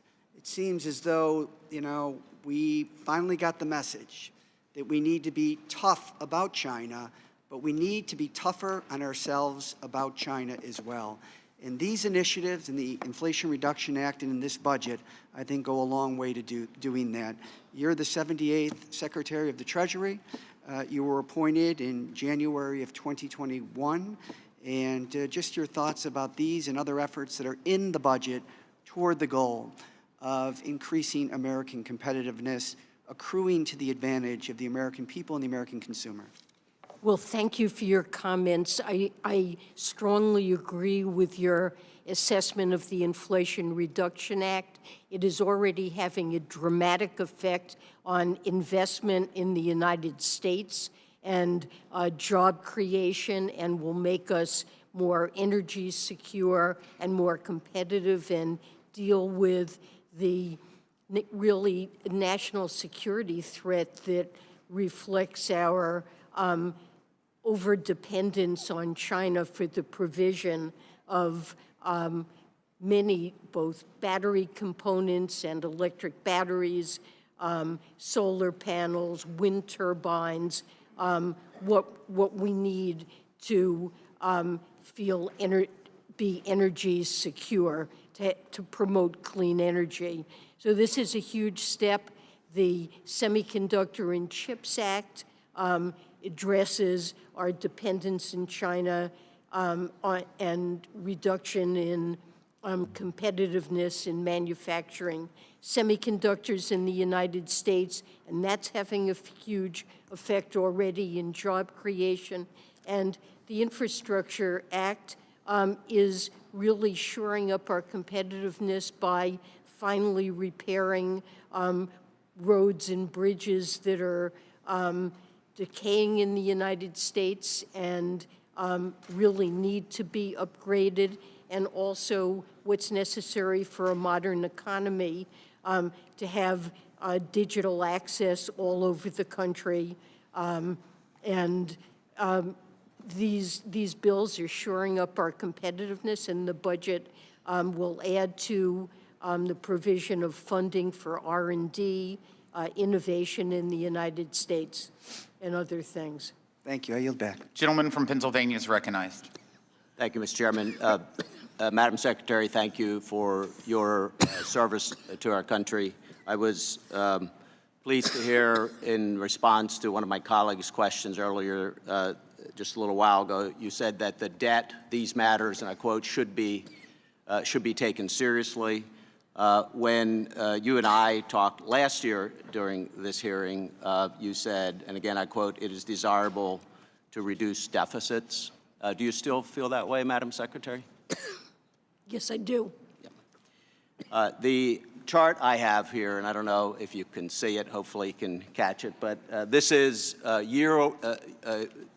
the next 10 years and compares the 2023 proposal by the President, budget proposal, and 2024. I have directly from the budget these sheets. And what it shows is that this proposal, 2024 compared to 2023, increases deficits further year over year. And the orange on here is your new proposal compared to what you were proposing last year. You see some significant difference in the early years, but it never is reduced over the proposals from last year.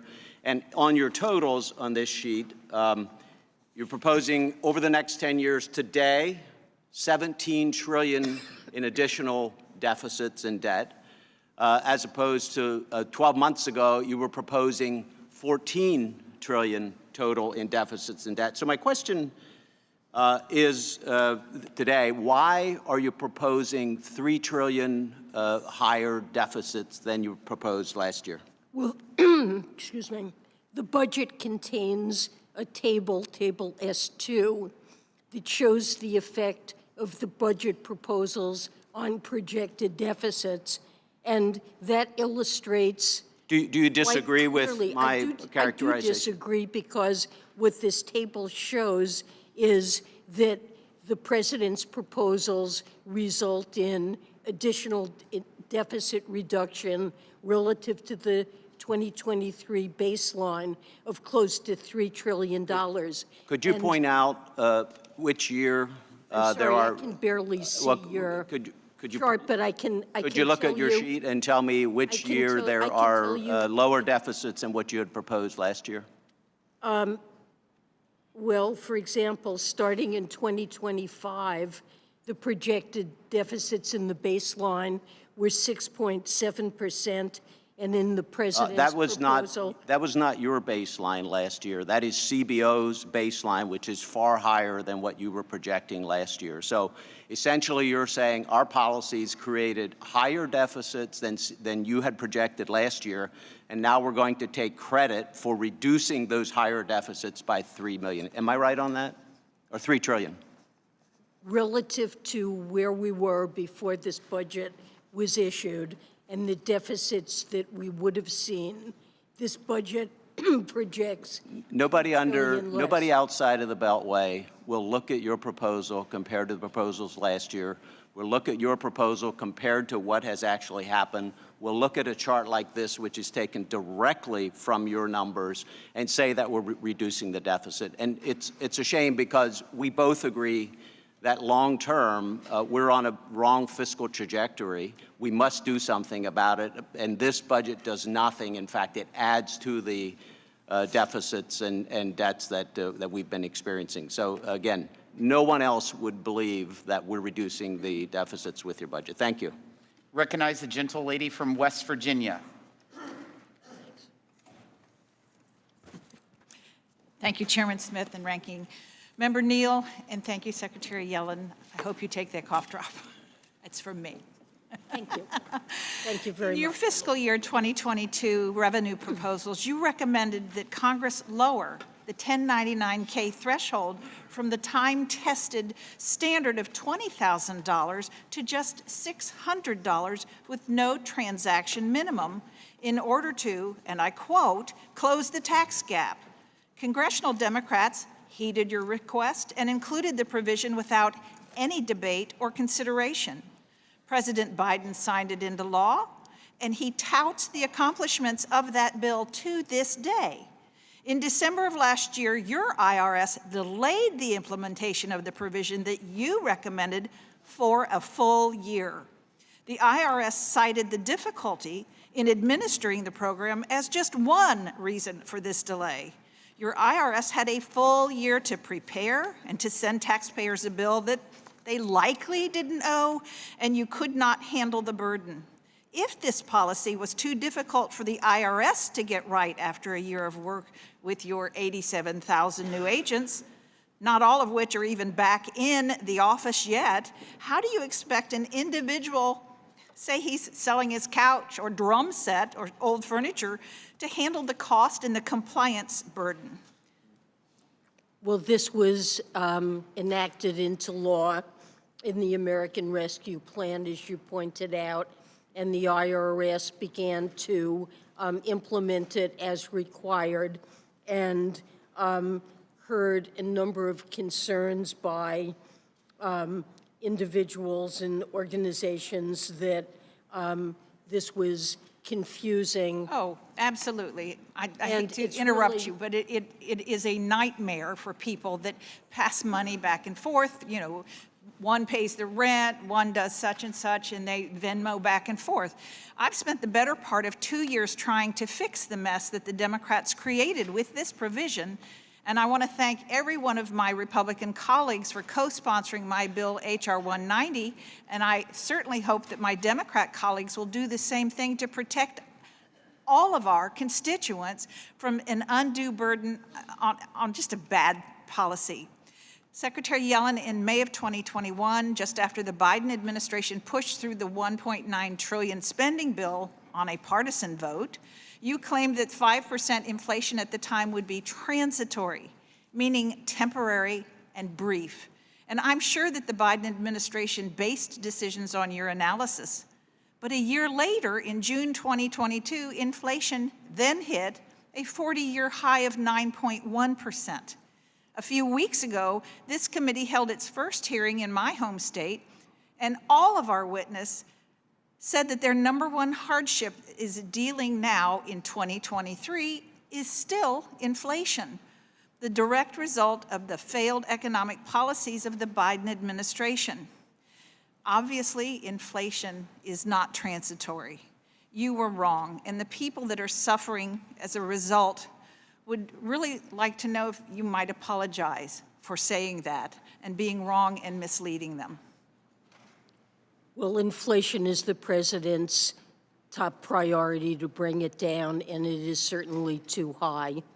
It has come down off its highs a year ago. Over the last year, we've made progress, and in part that reflects what I meant at the time was there were disturbances from the pandemic on supply chains that would eventually resolve. And due to the president's efforts and the passage of time, those supply chain disturbances have largely resolved. Please. Shipping costs have come down. They have not. Substantially. Inventories that had been depleted have largely been rebuilt. I really but think there that remain the words inflationary that pressures really should hear that is that need I'm to be sorry. dealt with, and Russia's war on Ukraine has also exacerbated back. inflation. The gentlelady all over from the world. Washington is recognized. Thank you, Mr. Chairman, and thank you, Madam Secretary. I'm way on the other side here. Thank you for your time today and for just all of your attention to the needs of working families and struggling Americans. And in particular, I want to thank you for recognizing the importance of affordable housing by introducing in the budget an increase in the low-income housing tax credit or the housing credit, and a reduction in bond financing necessary to trigger more housing credit equity. These core proposals are from legislation that I've introduced, the Affordable Housing Credit Improvement Act, which we will be reintroducing again this year with Representatives LaHood, Beyer, and Wenstrup. So a very strong bipartisan proposal.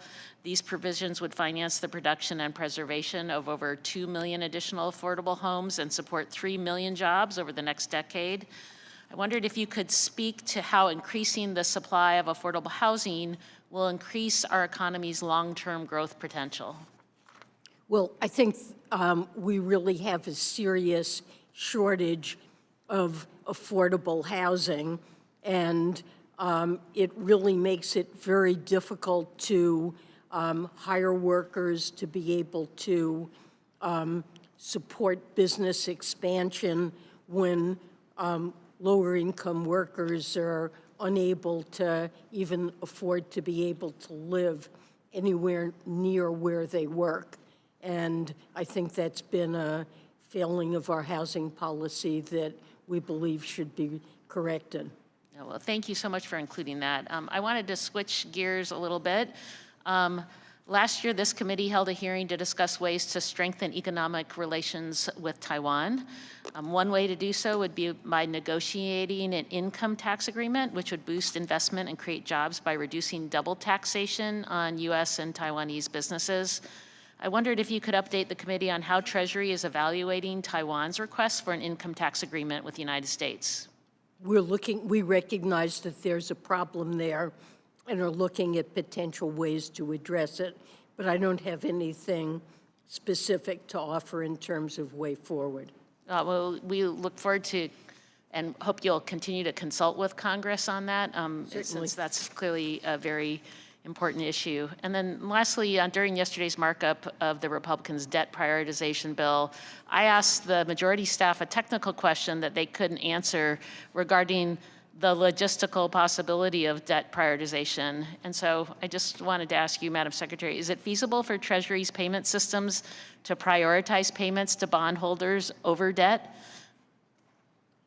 I think that we should not think that prioritization is a solution to the debt ceiling issue.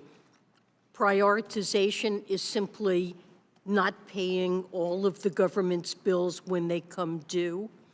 That is something we have never done since 1789, and that really is just default by another name. So what's critical is that we maintain our commitment to pay the government's bills, all the government's bills, when they come due. And if we don't do that and think that there's some shortcut around it that will avoid economic chaos, we're kidding ourselves, because not paying the government's bills will produce economic and financial collapse. And I would say that Fitch has already made clear in comments that they issued that a failure to pay all of the government bills would potentially prompt a downgrade of our debt. Thank you, Madam Secretary. I appreciate that. I yield back, Mr. Chairman. Gentleman from Oklahoma is recognized. Madam Secretary, over here. Madam Secretary, I really appreciate you being here today. Madam Secretary, with all due respect, and we've talked about this both times you've been here, your go-along OECD negotiations have been a failure. Your Democrat majority House Senate president did not adopt these rules last year. Here we are, and there's no way in the world that Republicans are going to adopt this. I don't know how you think that circumventing Congress would be a way to do this. I think you would acknowledge that both of our jobs is to protect the U.S. worker, the U.S. taxpayer, and the U.S. fisc, but you're making it much harder by not allowing us to be a part of this process as we're supposed to do here on Ways and Means. And there's no reason that we should expect that China is going to play nicely with these rules. I mean, they're kicking out Western auditors right now, and we're just thinking that we're going to know exactly what their state-owned, state-regulated enterprises are going to participate and be transparent. I mean, trust me, we would like to know their transparency, but we simply do not. How does this ability to, this is a rhetorical question, but I guess we're trying to figure out, because we don't know, how in your OECD negotiations you plan on holding them accountable. You know, Madam Secretary, the American people need to know this. I mean, we're transferring and redoing our entire international tax system, your words, not mine, to stop the race to the bottom. And we have asked repeatedly, myself, Kevin Brady, others, I'd like to once again submit another letter for the record requesting Without information. objection. Thank you. Madam Secretary, what are you doing to prevent China from cheating? Madam Secretary, when are you going to release the analysis of the impact of Pillar 1 and Pillar 2 tax frameworks on the U.S. fisc? And do you have the revenue modeling data, or are you just not sharing it? Or do you not have the data at all? And I'll give you the remaining 1 minute and 34 seconds to respond to all those questions. We've presented in the budget estimates of the impact of Pillar 2, which we urge adoption of by Congress. Other countries are adopting Pillar 2. The European Union has already adopted it and put it into effect. And this is a huge positive for the United States. Of course, it's up to Congress to decide if we should come into compliance with Pillar 2 or not. But we're the only country in the world that imposes any tax at all on the foreign earnings of domestic corporations. No other country does that.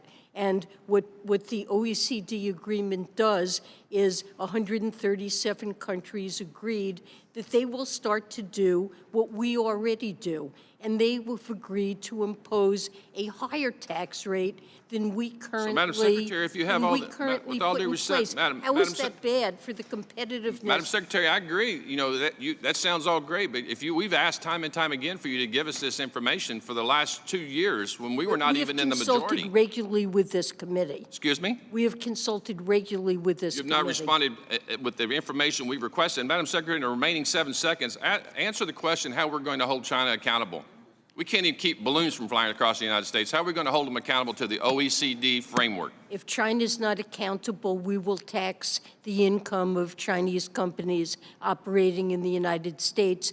And the same is true for all other countries that adopt Pillar 2 and its associated under-tax payments rule. That's the strong enforcement mechanism that's built into this agreement, that a country that is non-compliant and decides they wish to be a tax haven, that other countries have the ability to punish that by taxing those firms themselves. You're assuming a fair playing field. I yield back. Thank you. The gentleman from North Carolina is recognized. Thank you, Mr. Chairman. Thank you, Madam Secretary, for coming. Is the workforce participation rate a different statistic than the unemployment rate? Of course. Yes. So our unemployment rate may be the same as it was pre-pandemic, but our workforce participation rate is a full percentage lower, which means more than 2.5 million workers are not in the workforce. You've said you think a great number are retirees. I would submit that's not the case.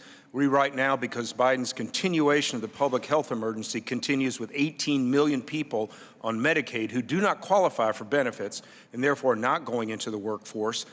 Second is that retirees that left, our stock market has crashed, inflation has gone through the roof, so I don't see those people staying at home. So it is disingenuous to say that we're in the same situation as we were pre-pandemic. We've been paying people and enticing them not to come back to work. Second point, the Inflation Reduction Act passed without a single Republican vote. It was done behind doors, a very partisan piece of legislation. Fortunately, Senators Thune and Sinema dropped an amendment which passed 57-43. The Thune amendment fixed a provision that said that small and medium-sized businesses, which are in my district, could be subject to the books. It fixed this. If not, they would have been subject to the book's minimum tax, administrative, and financial burdens. I think that the congressional intent was very clear. I think this administration has done everything it can to run around congressional intent. I ask unanimous consent to insert into the text the amendment, debate, and the final vote tally for the record, Mr. Chairman. Without objection, so ordered. Secretary Yellen, as you remember, there was a bipartisan amendments to clarify this in small business. Do you agree it was the intent of Congress in the Thune Amendment was to maintain the current law aggregation rules? Yes or no? I want to make sure I understand. You're talking about the corporate alternative minimum tax? Would stay in its current state. So it only applies to corporations with financial statement or book income in excess of $1 billion. All right, thank you. On another topic, I've heard from many small business in my district. I have a very research and development strong district and state in North Carolina, very concerned about the lapsed R&D expensing loss. This is a major problem for new startups when they're trying to develop new cures and new drugs. This is supported in the House and the Senate by Democrats and Republicans. But as far as I can tell, the R&D expensing was omitted from the budget.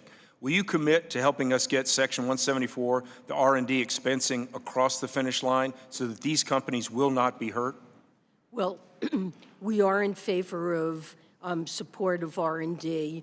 Currently, the FDIC, which is part of the taxation system for firms with derived intangible income. So it's really hurt our young businesses that are trying to start out. That and working with Congress to put something more effective. I appreciate that because it hurts small businesses that are trying to put new molecules, new cures when they have no income coming in.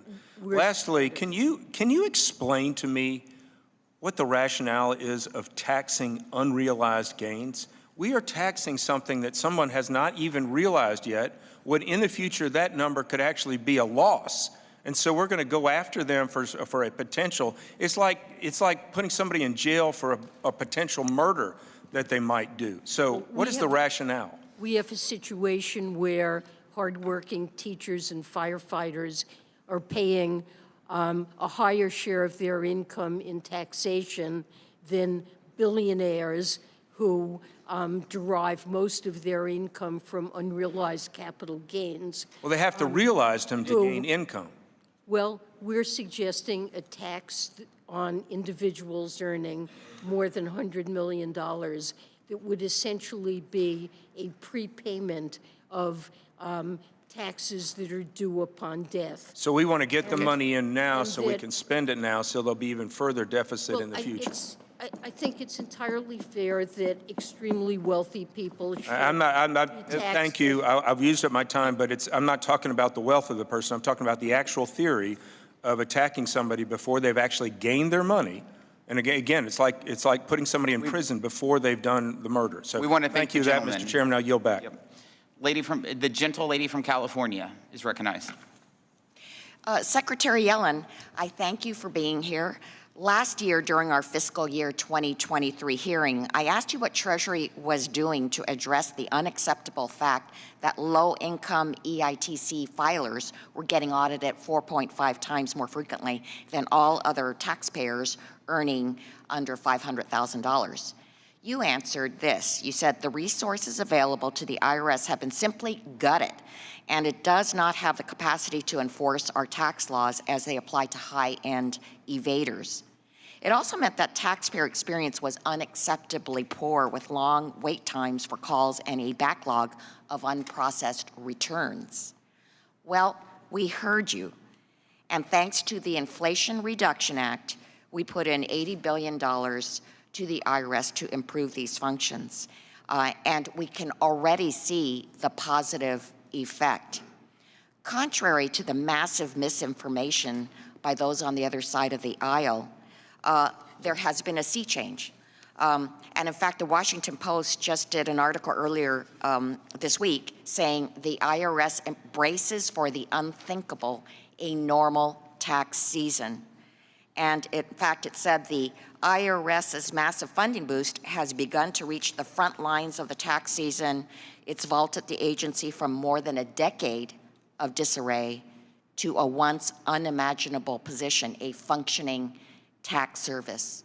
The IRS is answering 90% of its phone calls, has squashed its backlog of overdue returns, introduced new online taxpayer tools to keep pace with private software companies, and processed 99.7% of returns filed this tax season.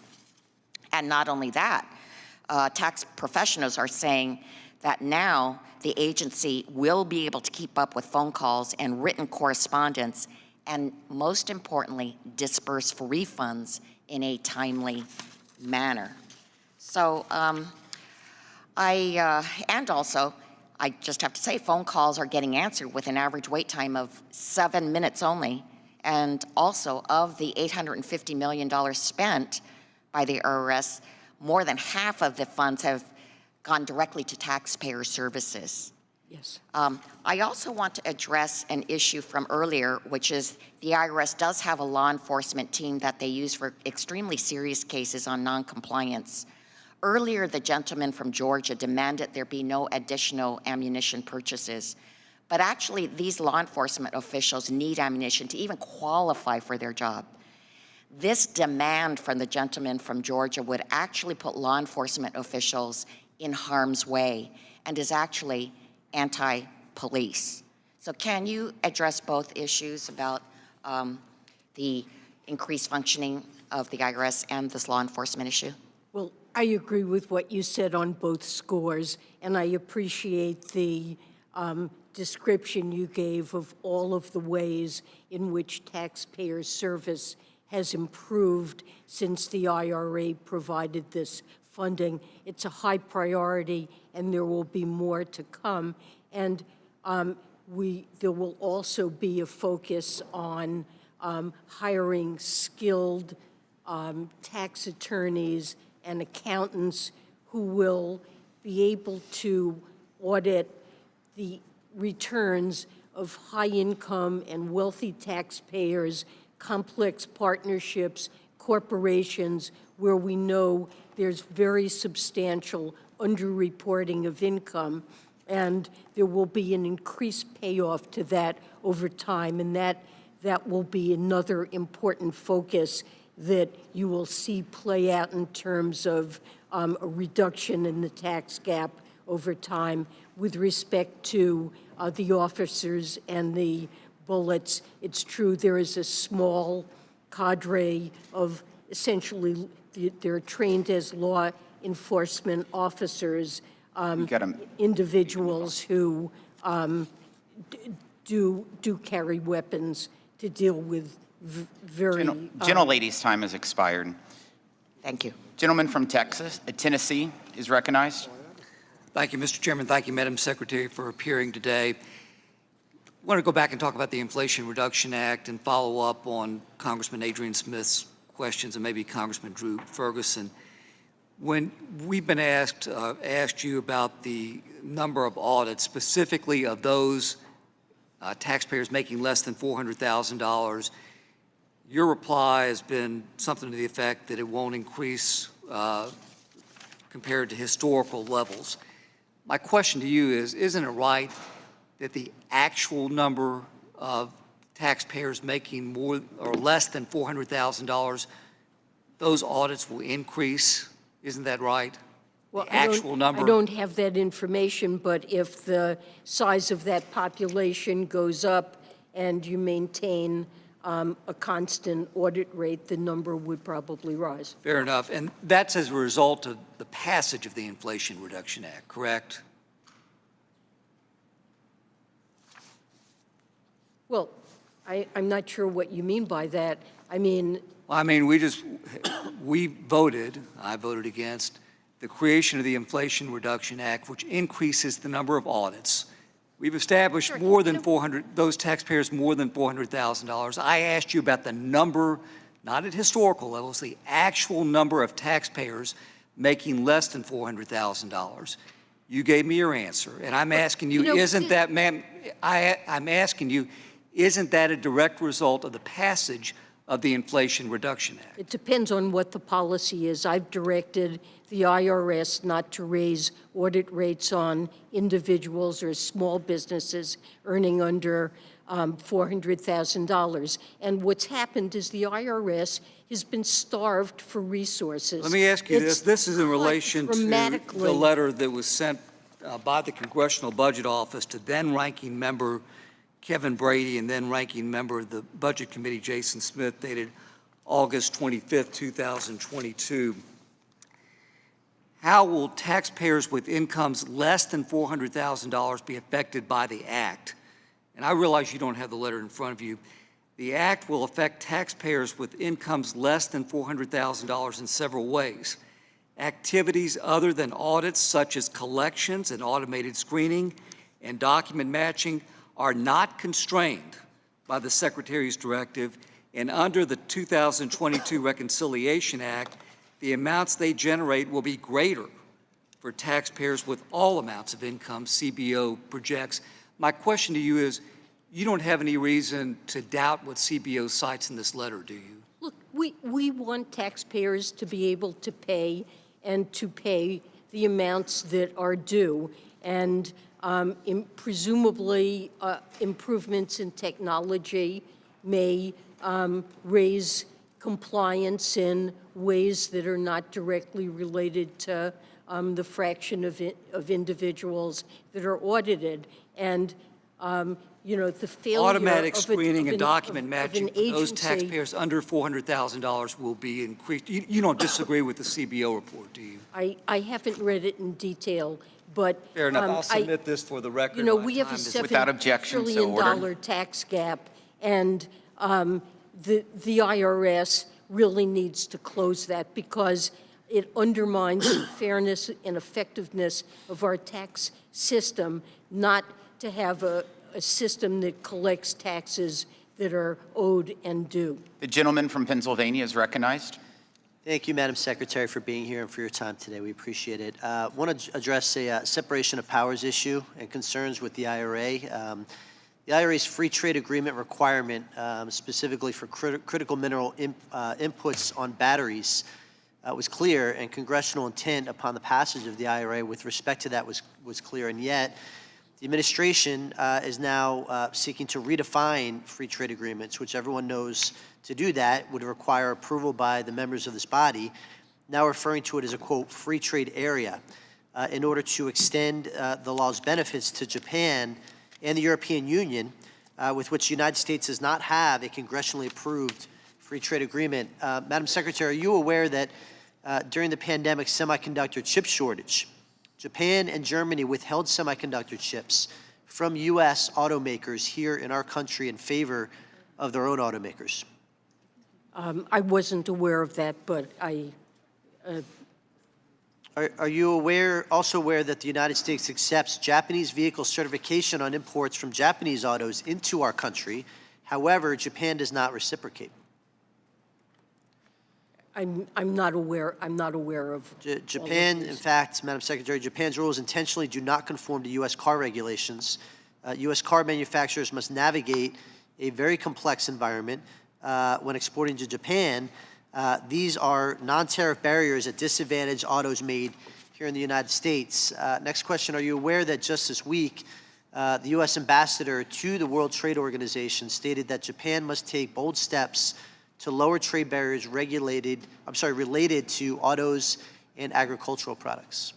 So, look, with respect to the IRA in Japan, Japan does process and extract critical minerals that are used by American car makers. And the thought is that in order to improve the security of our supply chains, the United States might negotiate agreements pertaining to critical minerals, not to say that the conditions are there now, but that there would be negotiations of agreements with countries like Japan or with European countries. There would have to be requirements. They wouldn't, presumably a requirement is that you couldn't put export controls in place. I understand that, but with in a regard- crunch would prevent, enable a country to withhold exports. So this would be a matter of arriving at agreements. They might have labor or environmental standards. Surely you understand that requires free trade. congressional approval, correct? This misinterpretation is essentially a balance of power, separation of power I think we need to issues. be in close communication with this Understood, but I just want to committee. point out the disparity. Absolutely. Are you aware that U.S. autos exported to the EU incur a 10% tariff? However, the United States only imposes a 2.5% tariff on European auto imports. This may all be true, but what we're talking about are critical minerals and attempting to meet the objective of Congress in passing this legislation. My time's about to expire. Last question. To improve supply chains. Last question. Are you also aware, this is to my point, that China is the biggest supplier of battery technology and production to both Japan and EU, the countries I'm referencing? We're trying to reduce our dependence on China with this legislation. My time has expired. I yield back. The gentlelady from Wisconsin is recognized.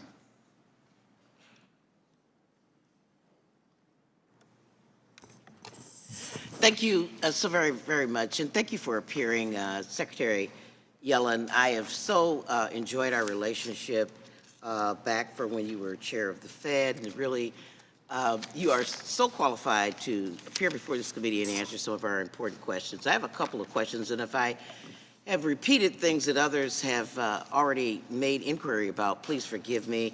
I was called away for other business, not more important than you, but just other business. Recognizing tribal sovereignty, I was really pleased to see that the Biden administration included a recommendation to include tax parity for Indian Health Services scholarships, and I'm working with Mr. Schweikert here on the committee and Mr. Kildee here and Congressman Kelly, looking forward to going forward on tax parity for tribal nations, unconstrained by artificial and arbitrary essential government function test, so that we can increase the effectiveness of the low-income housing tax credit and the new markets tax credits on tribal communities. So I am so happy that you are moving forward that, and how do you think that will will improve our GDP?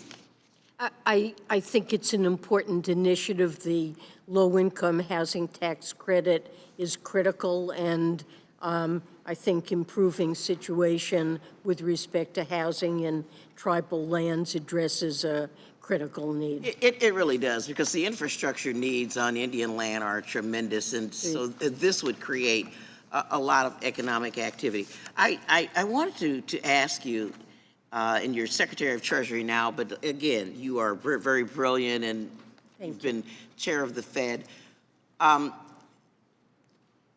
You say that the Biden budget will cut the deficit by nearly $3 trillion over 10 years. And I am delighted to see that you are not proposing doing that with austerity tactics, like just eliminating, of course, we're getting out of the emergency stuff, but the EITC is expanded, the child tax credit is here. SNAP, you haven't talked about reducing. You certainly are protecting the ACA, recommending child care. Yes, you want people to get back to work, but the dignity of work doesn't necessarily mean working at $7.25 an hour. How are you able to reduce the deficit by $3 trillion without austerity? So the president's focus is on hardworking families who are struggling to make ends meet and providing them with the tools they need to make life a little bit easier, whether it's improvements in the cost of health care, lowering prescription drugs, educating their children by adding a year of preschool, a child tax credit, making child care affordable. These are ways of giving working families some breathing room, and the budget focuses on that, and it doesn't raise taxes by a penny on any household or small business earning less than $400,000.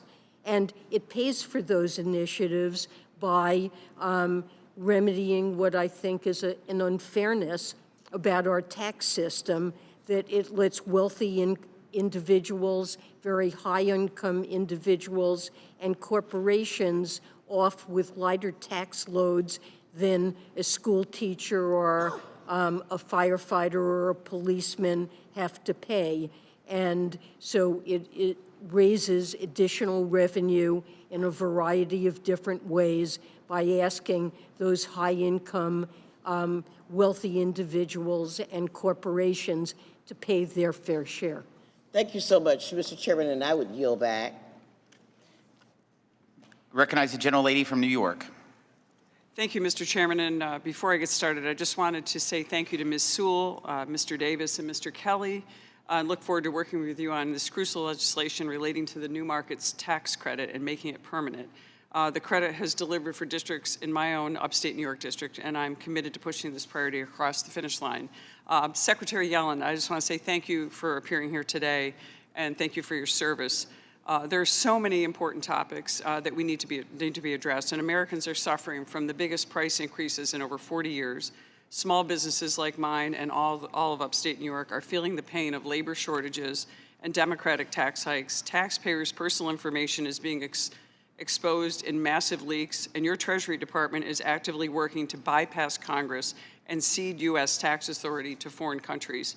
U.S. companies and workers need an international tax landscape that offers certainty, promotes investment and innovation, and incentivizes critical research and development here in America.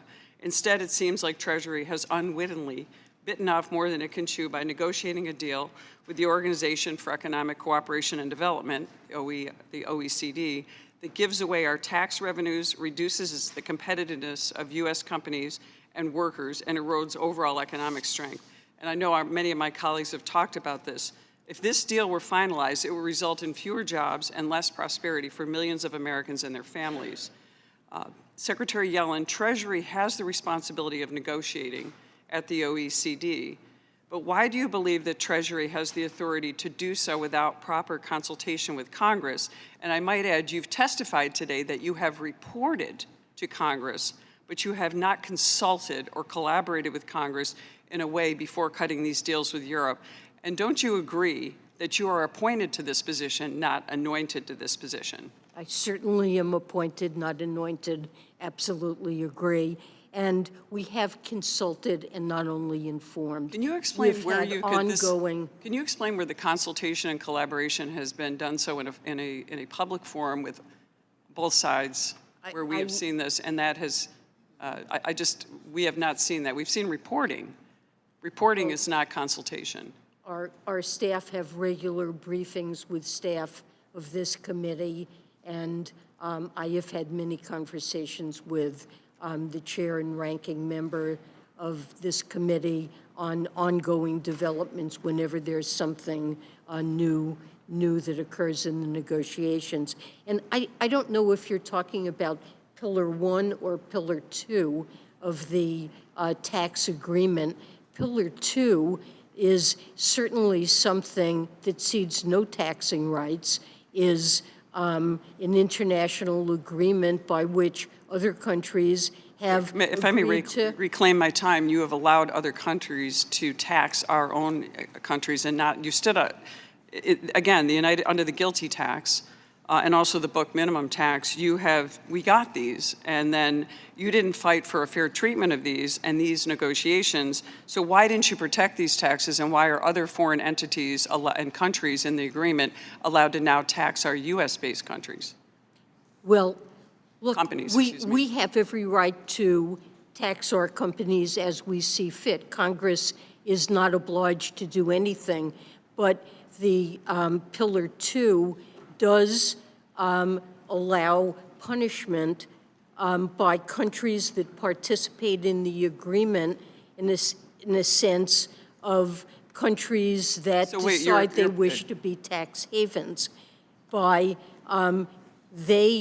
may undertake, and this is one of their taxing rights, to impose additional So let me reclaim my time. You're admitting that You're admitting that we have given our priorities up to foreign countries. The gentlelady's time has We expired. haven't given anything up.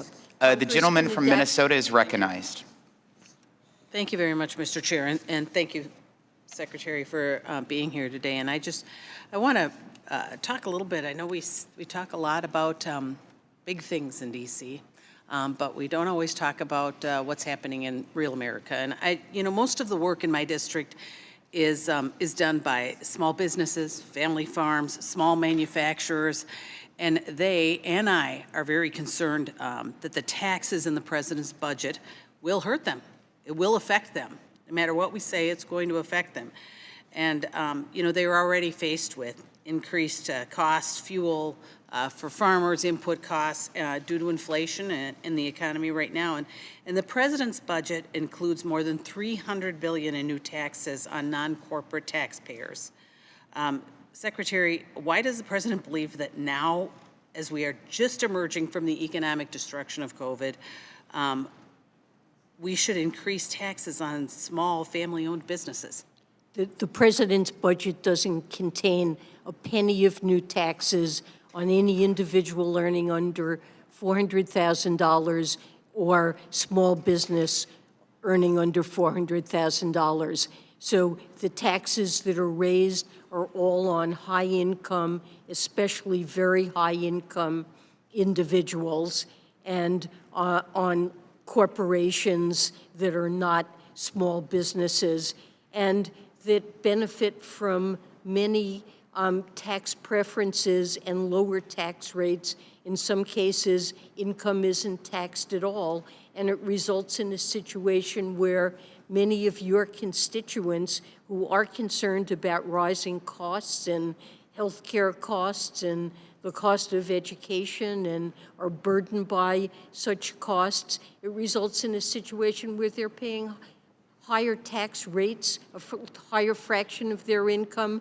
than a billionaire who earns most of their income. I reclaim my time. And Secretary, with all due respect, I mean, we are facing limits, and so I just wanted to, because I think we disagree on that. And I think that we're reading things differently and understanding what's in the proposal. And I think that's why the chair earlier asked for the legislative copy, the legislative language of it, because, and I'm reading the Green Book. I'm sorry, the Green Book contains I'm looking as at much description Ma'am, as I'm you looking could. at it, Secretary. I'm looking at it right now, but I think that's so that we are looking at the same thing, because we have a much different understanding of how the taxes are going to affect those people in my district. And just, so I will say with the tax increases that are included and the death tax included in the president's budgets, I gotta wonder, how does the president expect family farms to survive with all of the things that we're burdening them with? And I have real concern about that. And I know that last year we fought very hard regarding the stepped-up basis, and I believe it's back in here. Like I said, I'm continuing to read because we got the green sheet or whatever you call it yesterday, so we're continuing to read. But if we have your assurance that these people are not going to pay any more taxes, are not going to see those death taxes, but I have real concerns. And with that, I yield back. My time is up. Gentlelady from Alabama is recognized. Thank you, Mr. Chairman. Madam Secretary, thank you for being here today to provide further insight into this administration's budget request. It is my belief that our federal budget must present opportunities for all Americans to achieve economic prosperity. This is done so with the commitment of significant investments in communities, especially those communities that have lived on the margins due to economic circumstances. I can think of no better tool to achieve the kind of leveling the playing field in marginalized, vulnerable communities than the new market tax credit. I want to join Representative Tenney in applauding President Biden's proposed budget for including a permanent extension of new market tax credits. This crucial tax credit has been instrumental in promoting economic growth and development in underserved communities, creating jobs, expanding businesses, and including access to health care, job training, child care, and other important social services. The new market tax credit is a valuable tool that has enabled investors to inject much-needed capital into distressed communities. Since its inception, this program has delivered over $120 billion with a B in total project investments, providing a lifeline to businesses and communities that have been long overlooked. In my hometown of Selma, Alabama, the new market tax credit is supporting the expansion of a business called GMI, which produces silicone-based alloys and other strategic materials which feed our nation's supply chain for semiconductors, solar energy products, military energy storage, and the like. The expanded facility in my hometown generated 100 skilled jobs. It is this level of success that I would like to see replicated in districts all around the country. I know that this is currently in the proposed budget, but I want to assure you that it has bipartisan support. In the 117th Congress, I introduced the bipartisan legislation to make the new market tax credits permanent, H.R. 1321, and we had 126 co-sponsors. I look forward to working with my colleagues like Congresswoman Tenney and also reintroducing a similar piece of legislation. Last Congress, I also introduced the Rural Jobs Act with Chairman Jason Smith to expand the program and to provide $1 billion in new market tax credit allocation targeted to persistent, underserved rural communities. My question is, can you elaborate on how this tool can be used, why it's so important that we make it permanent, and how you see this affecting underserved communities all across this country? Well, I agree with you. I think it's a very important tool to promote investment in communities that have historically been left behind and can be a real spur to economic development, and that's why the budget does propose to make it permanent. And I would say more broadly, a priority of the Biden administration has been a focus on place-based policies so that communities that historically have suffered, we've had areas of the country that have grown very rapidly, seen big increases in income, and others that have lagged. And many of the acts that have already been passed, the IRA, the Infrastructure Act, the Semiconductors Act, and the ARP that increased funding of community CDFIs, To respect minority let's time MDIs. expired, Secretary, to respect your time and to make sure we get every one of these. When that clock hits through, let's just stop talking. Okay. Gentleman from Utah is recognized. Secretary Yellen, thank you for being here. This is substantive work. It's important for our nation. I appreciate you willing to come so quickly after the budget was released, and I hope you felt that we do respect your expertise. I'm going to talk about something very personal, something that I think that this entire committee is supportive of, and that is those individuals that are in the adoption space, on the adoption tax credit. According to a GAO report from 2011 and a taxpayer advocate report from 2012, families claiming the adoption tax credit in those years faced an audit rate nearing 70%, a 69% of audit rate. The national average is 0.8. So, I mean, the discrepancy here is enormous, and it's concerning. So, this is a specific example of what we want to talk about, because a lot gets said here in the concept of audits. But these are staggering numbers. I haven't been able to find any data more recent than 2012. What has been the audit rates for families claiming the adoption tax credit over the past 5 years? So I don't have that information at my fingertips, but I would be glad to get back to you. And I think the issue that you're raising is certainly a legitimate one that I would try to work with you on and better understand. These are families that are watching what's going on. They're concerned that this is only going to ramp up as opposed to go away, and that's a staggering issue. The fact that you have it here is okay. Is it something that's been being collected over the past several years, to your knowledge? I honestly, I need to look into that. I just am not certain. I assume that that data is available, but I need to check into it, and we'll get back to you. Thank you, Mr. Secretary. I joined this committee with real legislation that should be hugely bipartisan to help address this and other issues with our folks that are out there adopting foster care and from infancy. And I mentioned that this is very important for us. One piece of your testimony, and I'm going to keep the time here. One piece of your testimony, it talked about the race to the bottom with respect to corporate tax rates.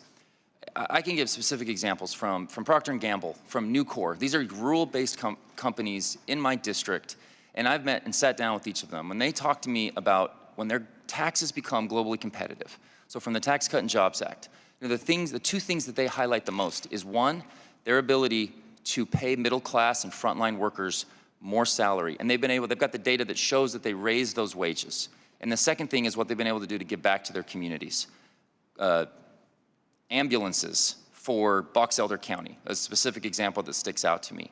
I'm concerned at the communication that just going ahead and not looking at what actually happened with some of these tax rates when we became globally competitive, and just going ahead and raising them just to cover more spending that we're seeing from the president's budget. What am I to tell these companies right now, as there's a potential from 21 to 28% increase, which is an enormous, and it will be a very impactful increase? What am I to tell these individuals? Well, I think that the tax cut on the corporate level that was introduced by the Tax Cut and Job Act, I think it was appropriate to cut corporate tax rates. It wasn't, we had one of the highest rates globally, and it needed to come down, and it wasn't very effective in raising corporate tax revenue, but it came down too much. And I don't think we've seen the economic payoff from that in the form of great increases in investment spending. Thank you. I'm going to end. Thank you so much for that. The gentlelady from California is recognized. Thank you, Chairman Smith, for holding this important hearing, and thank you for your service, Secretary Yellen. Progressive spending has led to record inflation, and now this administration wants to add fuel to the fire. I was alarmed yesterday when I discovered the President Biden's request includes a 15% increase to the IRS annual funding.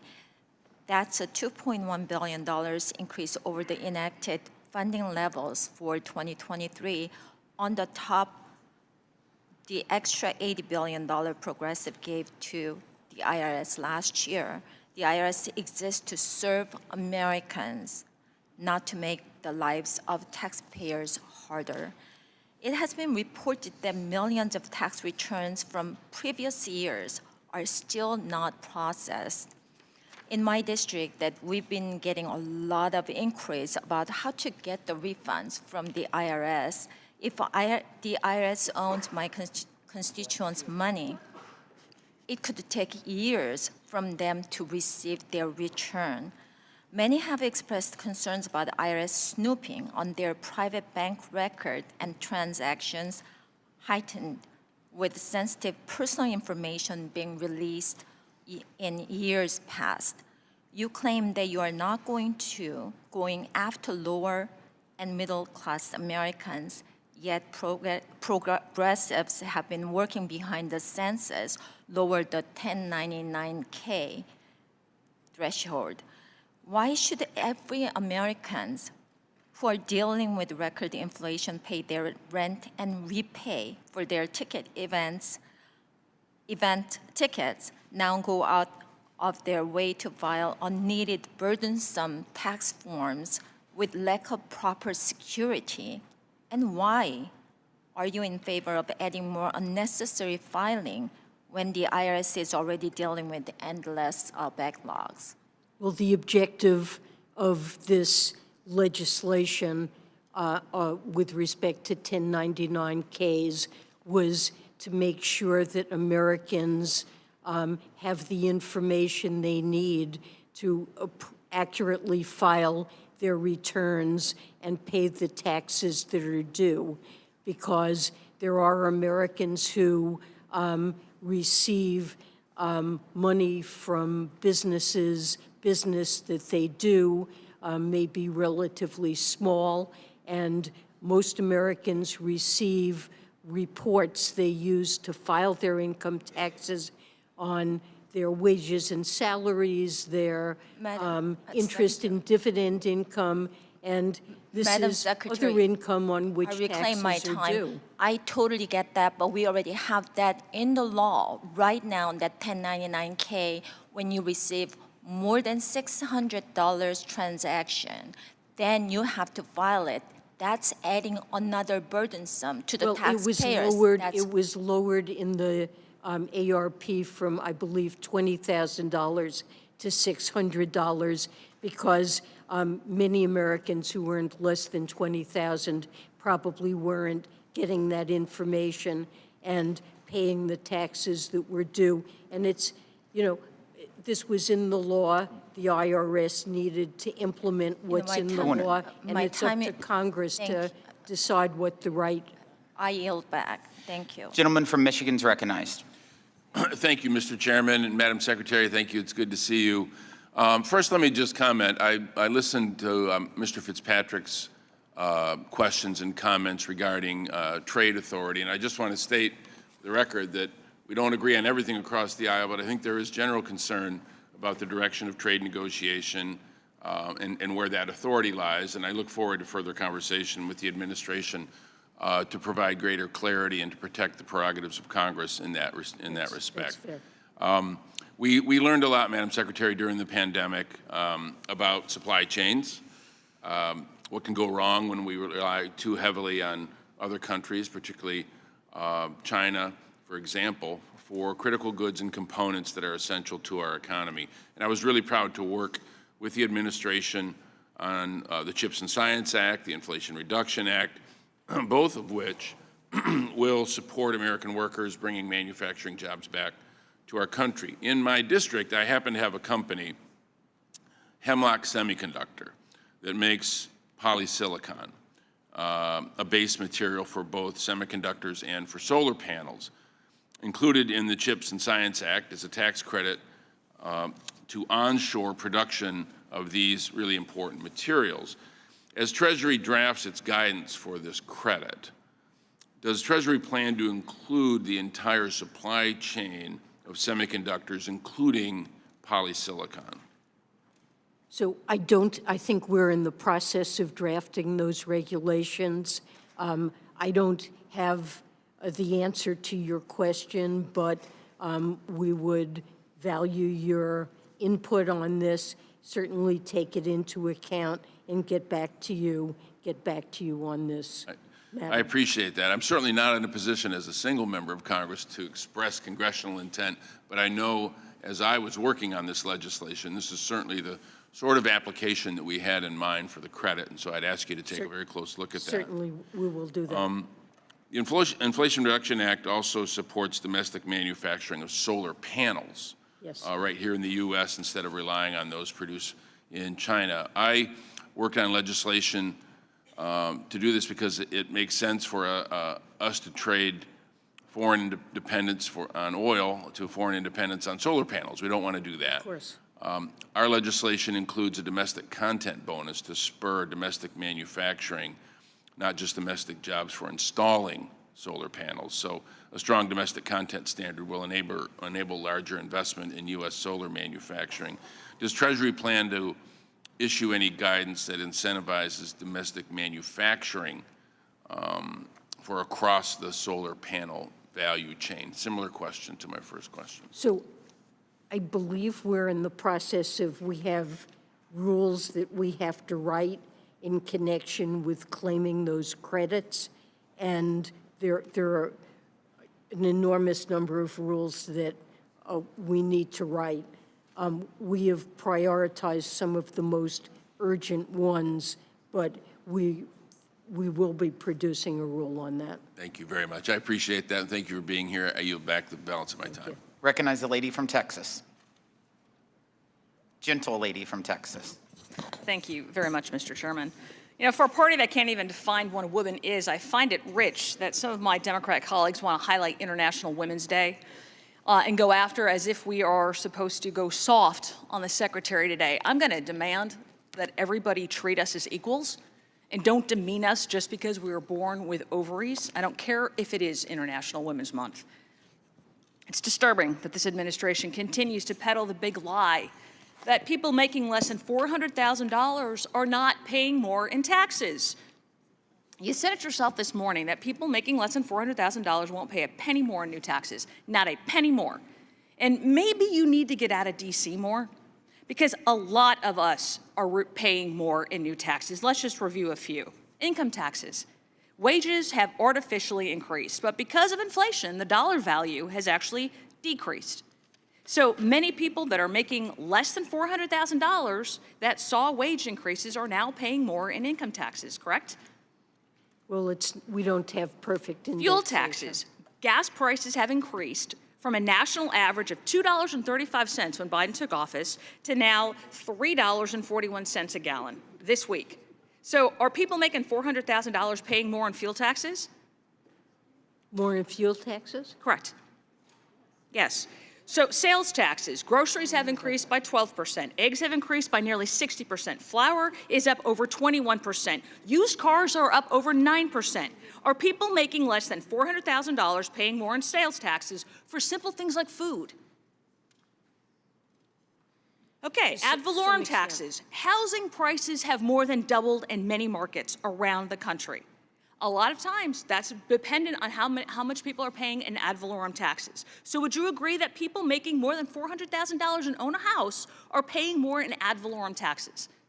Well, these are often state or local taxes. Oh, sure, but we're talking about taxes, and here's the problem. When you're stuck in D.C., we don't see beyond D.C., but people are being taxed to death and are absolutely sick of it. And when you said people who make more than $400,000 are not being taxed a penny more, I guarantee you they would disagree with that. What I said was that the president's budget... People are paying more than they have in taxes, even if they're making less than $400,000, and it is a direct result of policies that have come out of this administration. And it's alarming that y'all don't seem to understand that over-regulating, overspending, and increasing debt contributes to increased inflation. All of us are suffering from increased inflation, 14.4%. And yet, this administration keeps throwing its hands up and saying, it's not our fault, we didn't do anything. You've had party rule for the last 2 years. Take some responsibility. The president is... Last June, you told this committee that spending had come down and that there was no doubt that inflation was too high. And yet, the Inflation Reduction Act that you just lauded used budget gimmicks and, in fact, added $745 billion in new spending. And now the president has come out with a massive budget, $7 trillion almost of spend, and then $4.7 trillion of new tax hikes. That meets the very definition of tax and spend. And is that not a return to increase in spending? The president's I yield back my budget time. Thank you. and the laws that have been passed reduce many burdens on American households.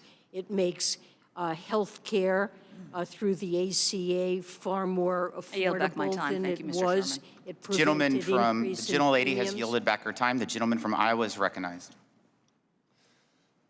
Thank you, Secretary Yellen, for being here today. Greatly appreciate it.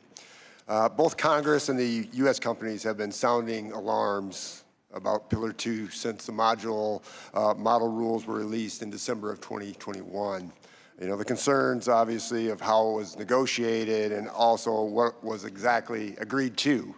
But I want to focus on probably the most common issue that I'm hearing about from our companies. Under the agreement, non-refundable tax credits can bring a company's U.S. Pillar 2 effective tax rates below 15% minimum. As you know, our tax laws are full of non-refundable business tax credits enacted by this committee over the decades, most notably the R&D credit. Other countries like the United Kingdom were able to protect this credit in their negotiations. And I'm trying to understand why the Treasury Department would agree to curb and eliminate this incentive created by Congress to encourage investment, because we saw it beneficial to this economy. So the question is this: Secretary Yellen, why did the U.S. Treasury not try to negotiate rules that protected the U.S. R&D incentives in the same way the U.K. did, in the same way other European countries did, and we lost ours? Well, I think that some of these incentives would have been lost under the BEAT, and our proposal would repeal the BEAT in favor of an undertaxed payments rule consistent with the model agreement, and in that sense is more favorable for R&D than what would otherwise have been the case. So in all fairness, so you're saying you're fine with it, that you're not going to go to bat for this R&D tax credit. You're not going to ask the other countries to accept it. Well, we've said that we would look forward to working with Congress on an R&D credit that would be effective. You know, and I know, that's a refundable tax credit. That's never going to happen because that's worth, billions, trillions of dollars. That's just not going to happen. I mean, this is a big deal. I mean, this is a really big deal to every company when they can't take this R&D credit part of to lower that 15% minimum, and yet the UK did and other countries did. I mean, we're at a tremendous advantage. Now, I hear what you're saying. And it's sort of capitulation. But, I mean, do you understand what these companies are asking here? Well, most companies are able to make use of it because they don't come under these rules. That's not the case. Mr. Chair, Mrs. Secretary Yellen, thank you for those comments. Mr. Chair, I'd like to submit a letter for the record stating that R&D is the manufacturing industry's #1 priority, and this committee has already received that letter. Thank you, and I yield back. Without objection, so ordered. Gentleman from Pennsylvania is recognized. Thank you, Madam Secretary.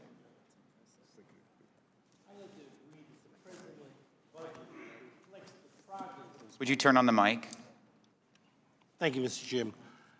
Madam Secretary, I'd like to agree that the President's budget reflects the progress that we have made, and I want to make sure he knows I thank him for his leadership and what you're doing. So I sincerely thank you very much. I want to speak about an issue I have spoken to you in the past about, an issue that really concerns around school buildings and facilities. I'm going to raise the issue about the rehabilitation historical tax credit. And that's an issue I've been working on for a long period of time. We have 2 high schools in my congressional district that discovered life-threatening asbestos.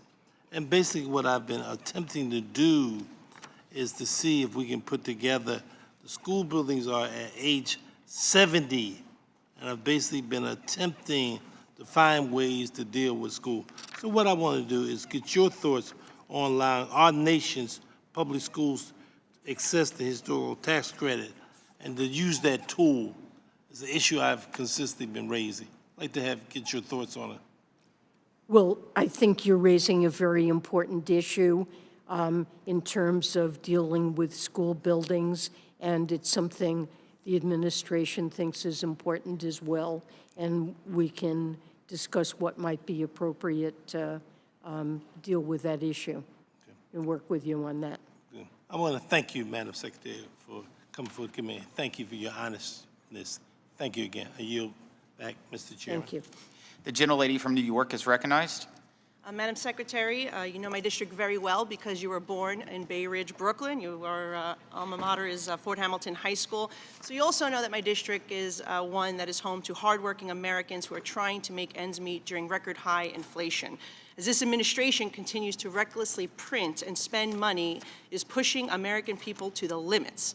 This administration is literally giving money with one hand, and then they're taking it with the other when people are paying higher costs, whether it be the supermarket, the gas pump, the utility bills, et cetera. Seniors in my district, you know Bay Ridge is home to many seniors, are struggling to stay in their homes, and it is nearly impossible for young families to buy their first home. And CNBC reports credit card debt is at an all-time high, putting households near a breaking point. And all this while the Fed continues to raise interest rates and Democrats continue their spending spree. The public deserves to know, as do the members of this committee, how long you are aware that the massive spending packages were pushing us closer to the debt limit and why you stayed silent for so long. As you know, on December 23rd, 2022, Congress, under the Democrat control, passed $1.7 trillion omnibus spending package, which came after 2 years of aggressive unchecked spending and record deficits. However, you waited nearly a month until January 13th to send a letter to Speaker McCarthy in saying that we will be reaching the statutory limit and that you'd have to take extraordinary measures. Yes or no? Did you warn the president at the time that he was jamming through this package that you were going to be reaching that limit? Well, look, we have run deficits for most of our history, and it's clear that we continually need to issue more debt in order to finance them. But did you warn the president that we were going to be hitting the debt limit? Or did you wait? Did you purposely wait? Or did you tell the president? The president knows very well that we would reach the debt limit, and members of Congress know that as well.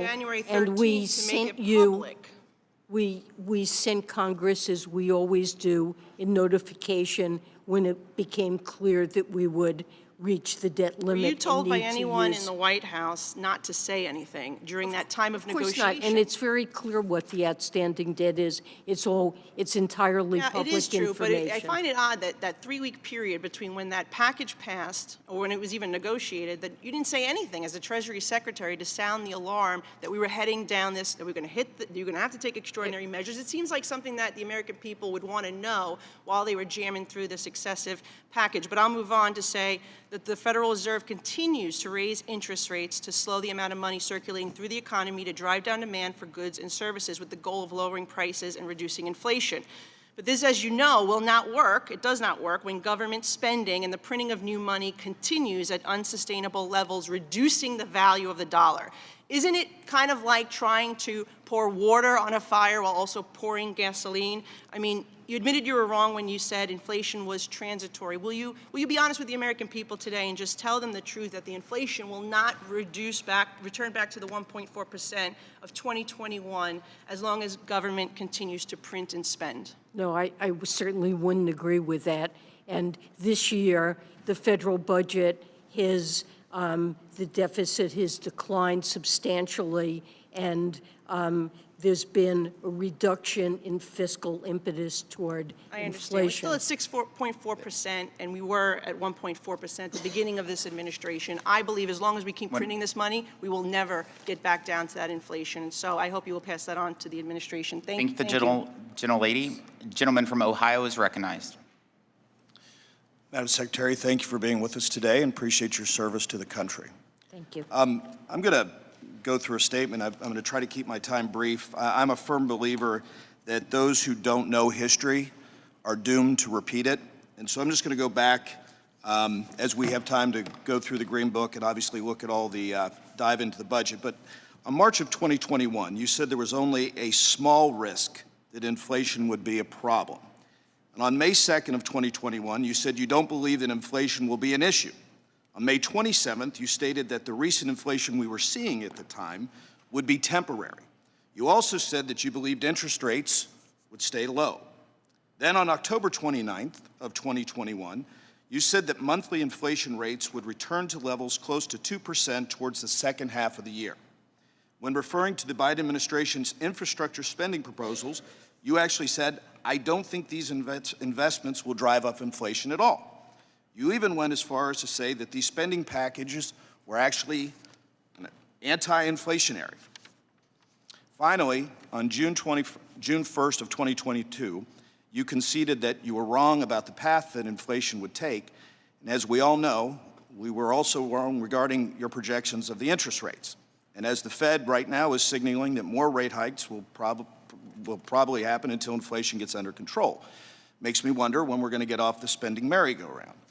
But with that, I really would like to focus on just a couple things, because energy is something that's very important. But perhaps the biggest failure I've seen in U.S. sanctions over the last 2 years has been the inability to stop Iranian oil exports to China.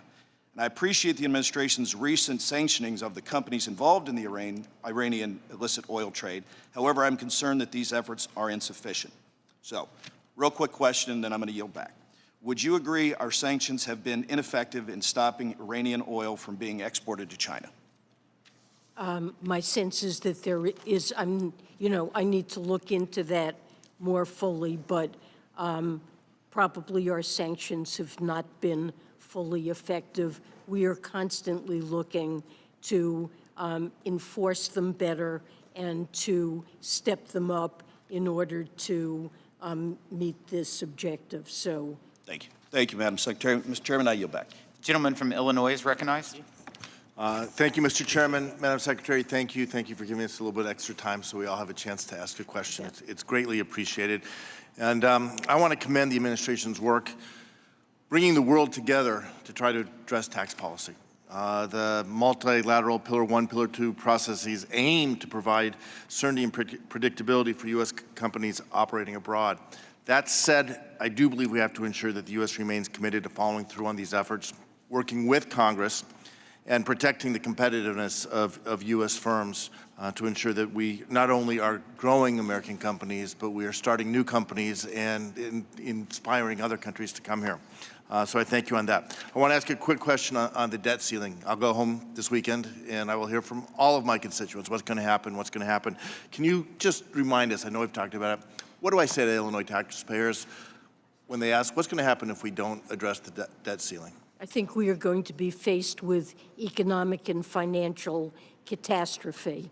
The United States government has always paid its bills since 1789, and not just some bills, but all bills that come due. U.S. treasuries are the safest asset in the entire financial system, and the U.S. dollar serves as the reserve currency.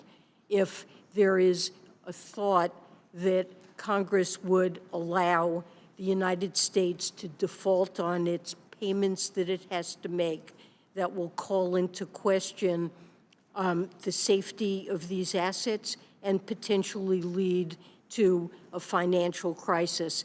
And if we got to the day when we're not able to make our payments and somehow we have to no longer make good on our obligations to Social Security recipients and veterans and the military and to all the providers. And I apologize with limited time. And interest rates will spike. We saw that in 2011. It'll be painful. And so let me just ask a follow-up question. We were downgraded, and that was a hit to the interest rates that all Americans have. Right, as someone once said, if we don't learn from history, we're going to repeat it. We saw it in 2013. We talked yesterday, we had a markup on this idea of prioritization, paying some of our bills, not all of our bills. Does paying some of our bills, A, is it feasible? And even if it was, would that still result in default? It's still a default because I think most Americans would think, and most people in financial markets would feel that a country has obligations, and they're looking to see the country meet the obligations it has. Not some of the obligations, but all of the obligations. Great. And my last comment is thank you. In the Inflation Reduction Act, my legislation on sustainable aviation fuel was a part of what is the greatest investment we've ever made in addressing climate change. I look forward to working with you and your department, making sure that we get that in place so that America can lead the way in sustainable aviation We're working hard on that. I yield back. Thank you. The gentleman from California is recognized. Thank you, Mr. Chairman. Thank you, Madam Secretary. It seems that right now you have policymakers trying to bring about a managed slowdown of our economy, and you have investors trying to figure out if the economy is going to have a hard landing or a soft landing. But also, it seems because the economy is so stubbornly successful right now, we're trying to figure out if the economy is going to land at all. And so that's because the American economy right now is strong for a number of factors. And consumers and firms especially in major economies, they're in good financial health. Yes. But the acceleration of our economy means that the recession may not be imminent, is what we're seeing right now. So despite some of the complaints that we're hearing, it seems that we do still have to figure out a way to slow down the economy by bringing down inflation so that we can bring down inflation. And we have to figure out, does that mean, do we raise interest rates to get inflation to that 2% target? Now, as you know, when you talk about rate adjustments and when they're made, there are long and variable lags for which and how they work. But experts are thinking that the previous interest rates that were just made, they might have been already played out. So looking forward now, where do we go? Do we accept this continued inflation, or do we have to continue to raise interest rates for a second year in a row? And if we raise those rates, what is appropriate, Madam Secretary? So, this is a matter we leave up to the best judgment of the independent Federal Reserve. Having worn that hat in a prior life, I know that the kinds of judgments you're asking me to make are very difficult ones and require tremendously careful analysis of the economy, what's playing out, and how monetary policy operates. I know that my colleagues at the Fed are engaged in these discussions every day and want to do the best they can. They're clearly committed to bringing inflation back to their 2% target. Okay, thank you. They also have a commitment to... Thank you. I got a minute left, and it's your last minute. I'm going to make it real quick. What should our long-term goals be, Madam Secretary, when it comes to our debt? That we have a sustainable fiscal trajectory. And to me, the single best metric is real net interest burden of the debt. And that's something we've focused on carefully in this budget. Historically, it's been at or a little bit above 1%. And if you look at the budget with the deficit reduction it contains, we keep the real net interest burden as a share of GDP right around 1%. So to me, that is a sustainable budget path, and it's one I use to evaluate fiscal sustainability. Thank you, Madam Secretary. Mr. Chairman, I yield back. Thank you. Thank you. Madam Secretary, thank you for your testimony. Sorry we went 12 minutes over, but we appreciate that you stayed for all of it. Please be advised that members have 2 weeks to submit written questions to be answered later in writing. Those questions and your answers will be made part of the formal hearing record. With that, the committee stands adjourned.